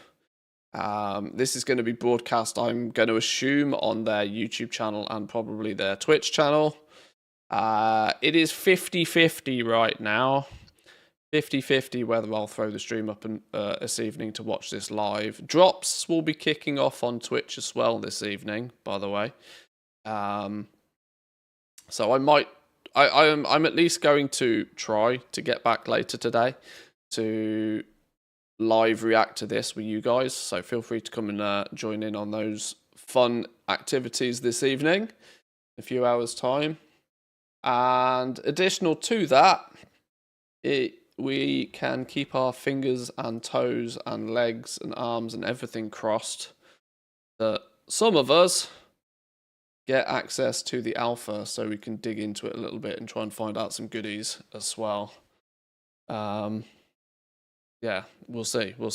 For reference, tomorrow's stream in the morning won't be an alpha stream tomorrow anyway, regardless, because the alpha will go live based on NA times. So it will be tomorrow evening or Friday, which will be alpha related.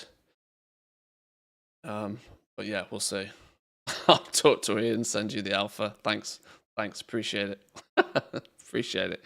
Right, but enjoy the rest of your day, boys and girls. If I don't see you later, I will see you tomorrow, but I will try to throw the stream up this evening, even if it's in some part, maybe just for the deep dive and the QA.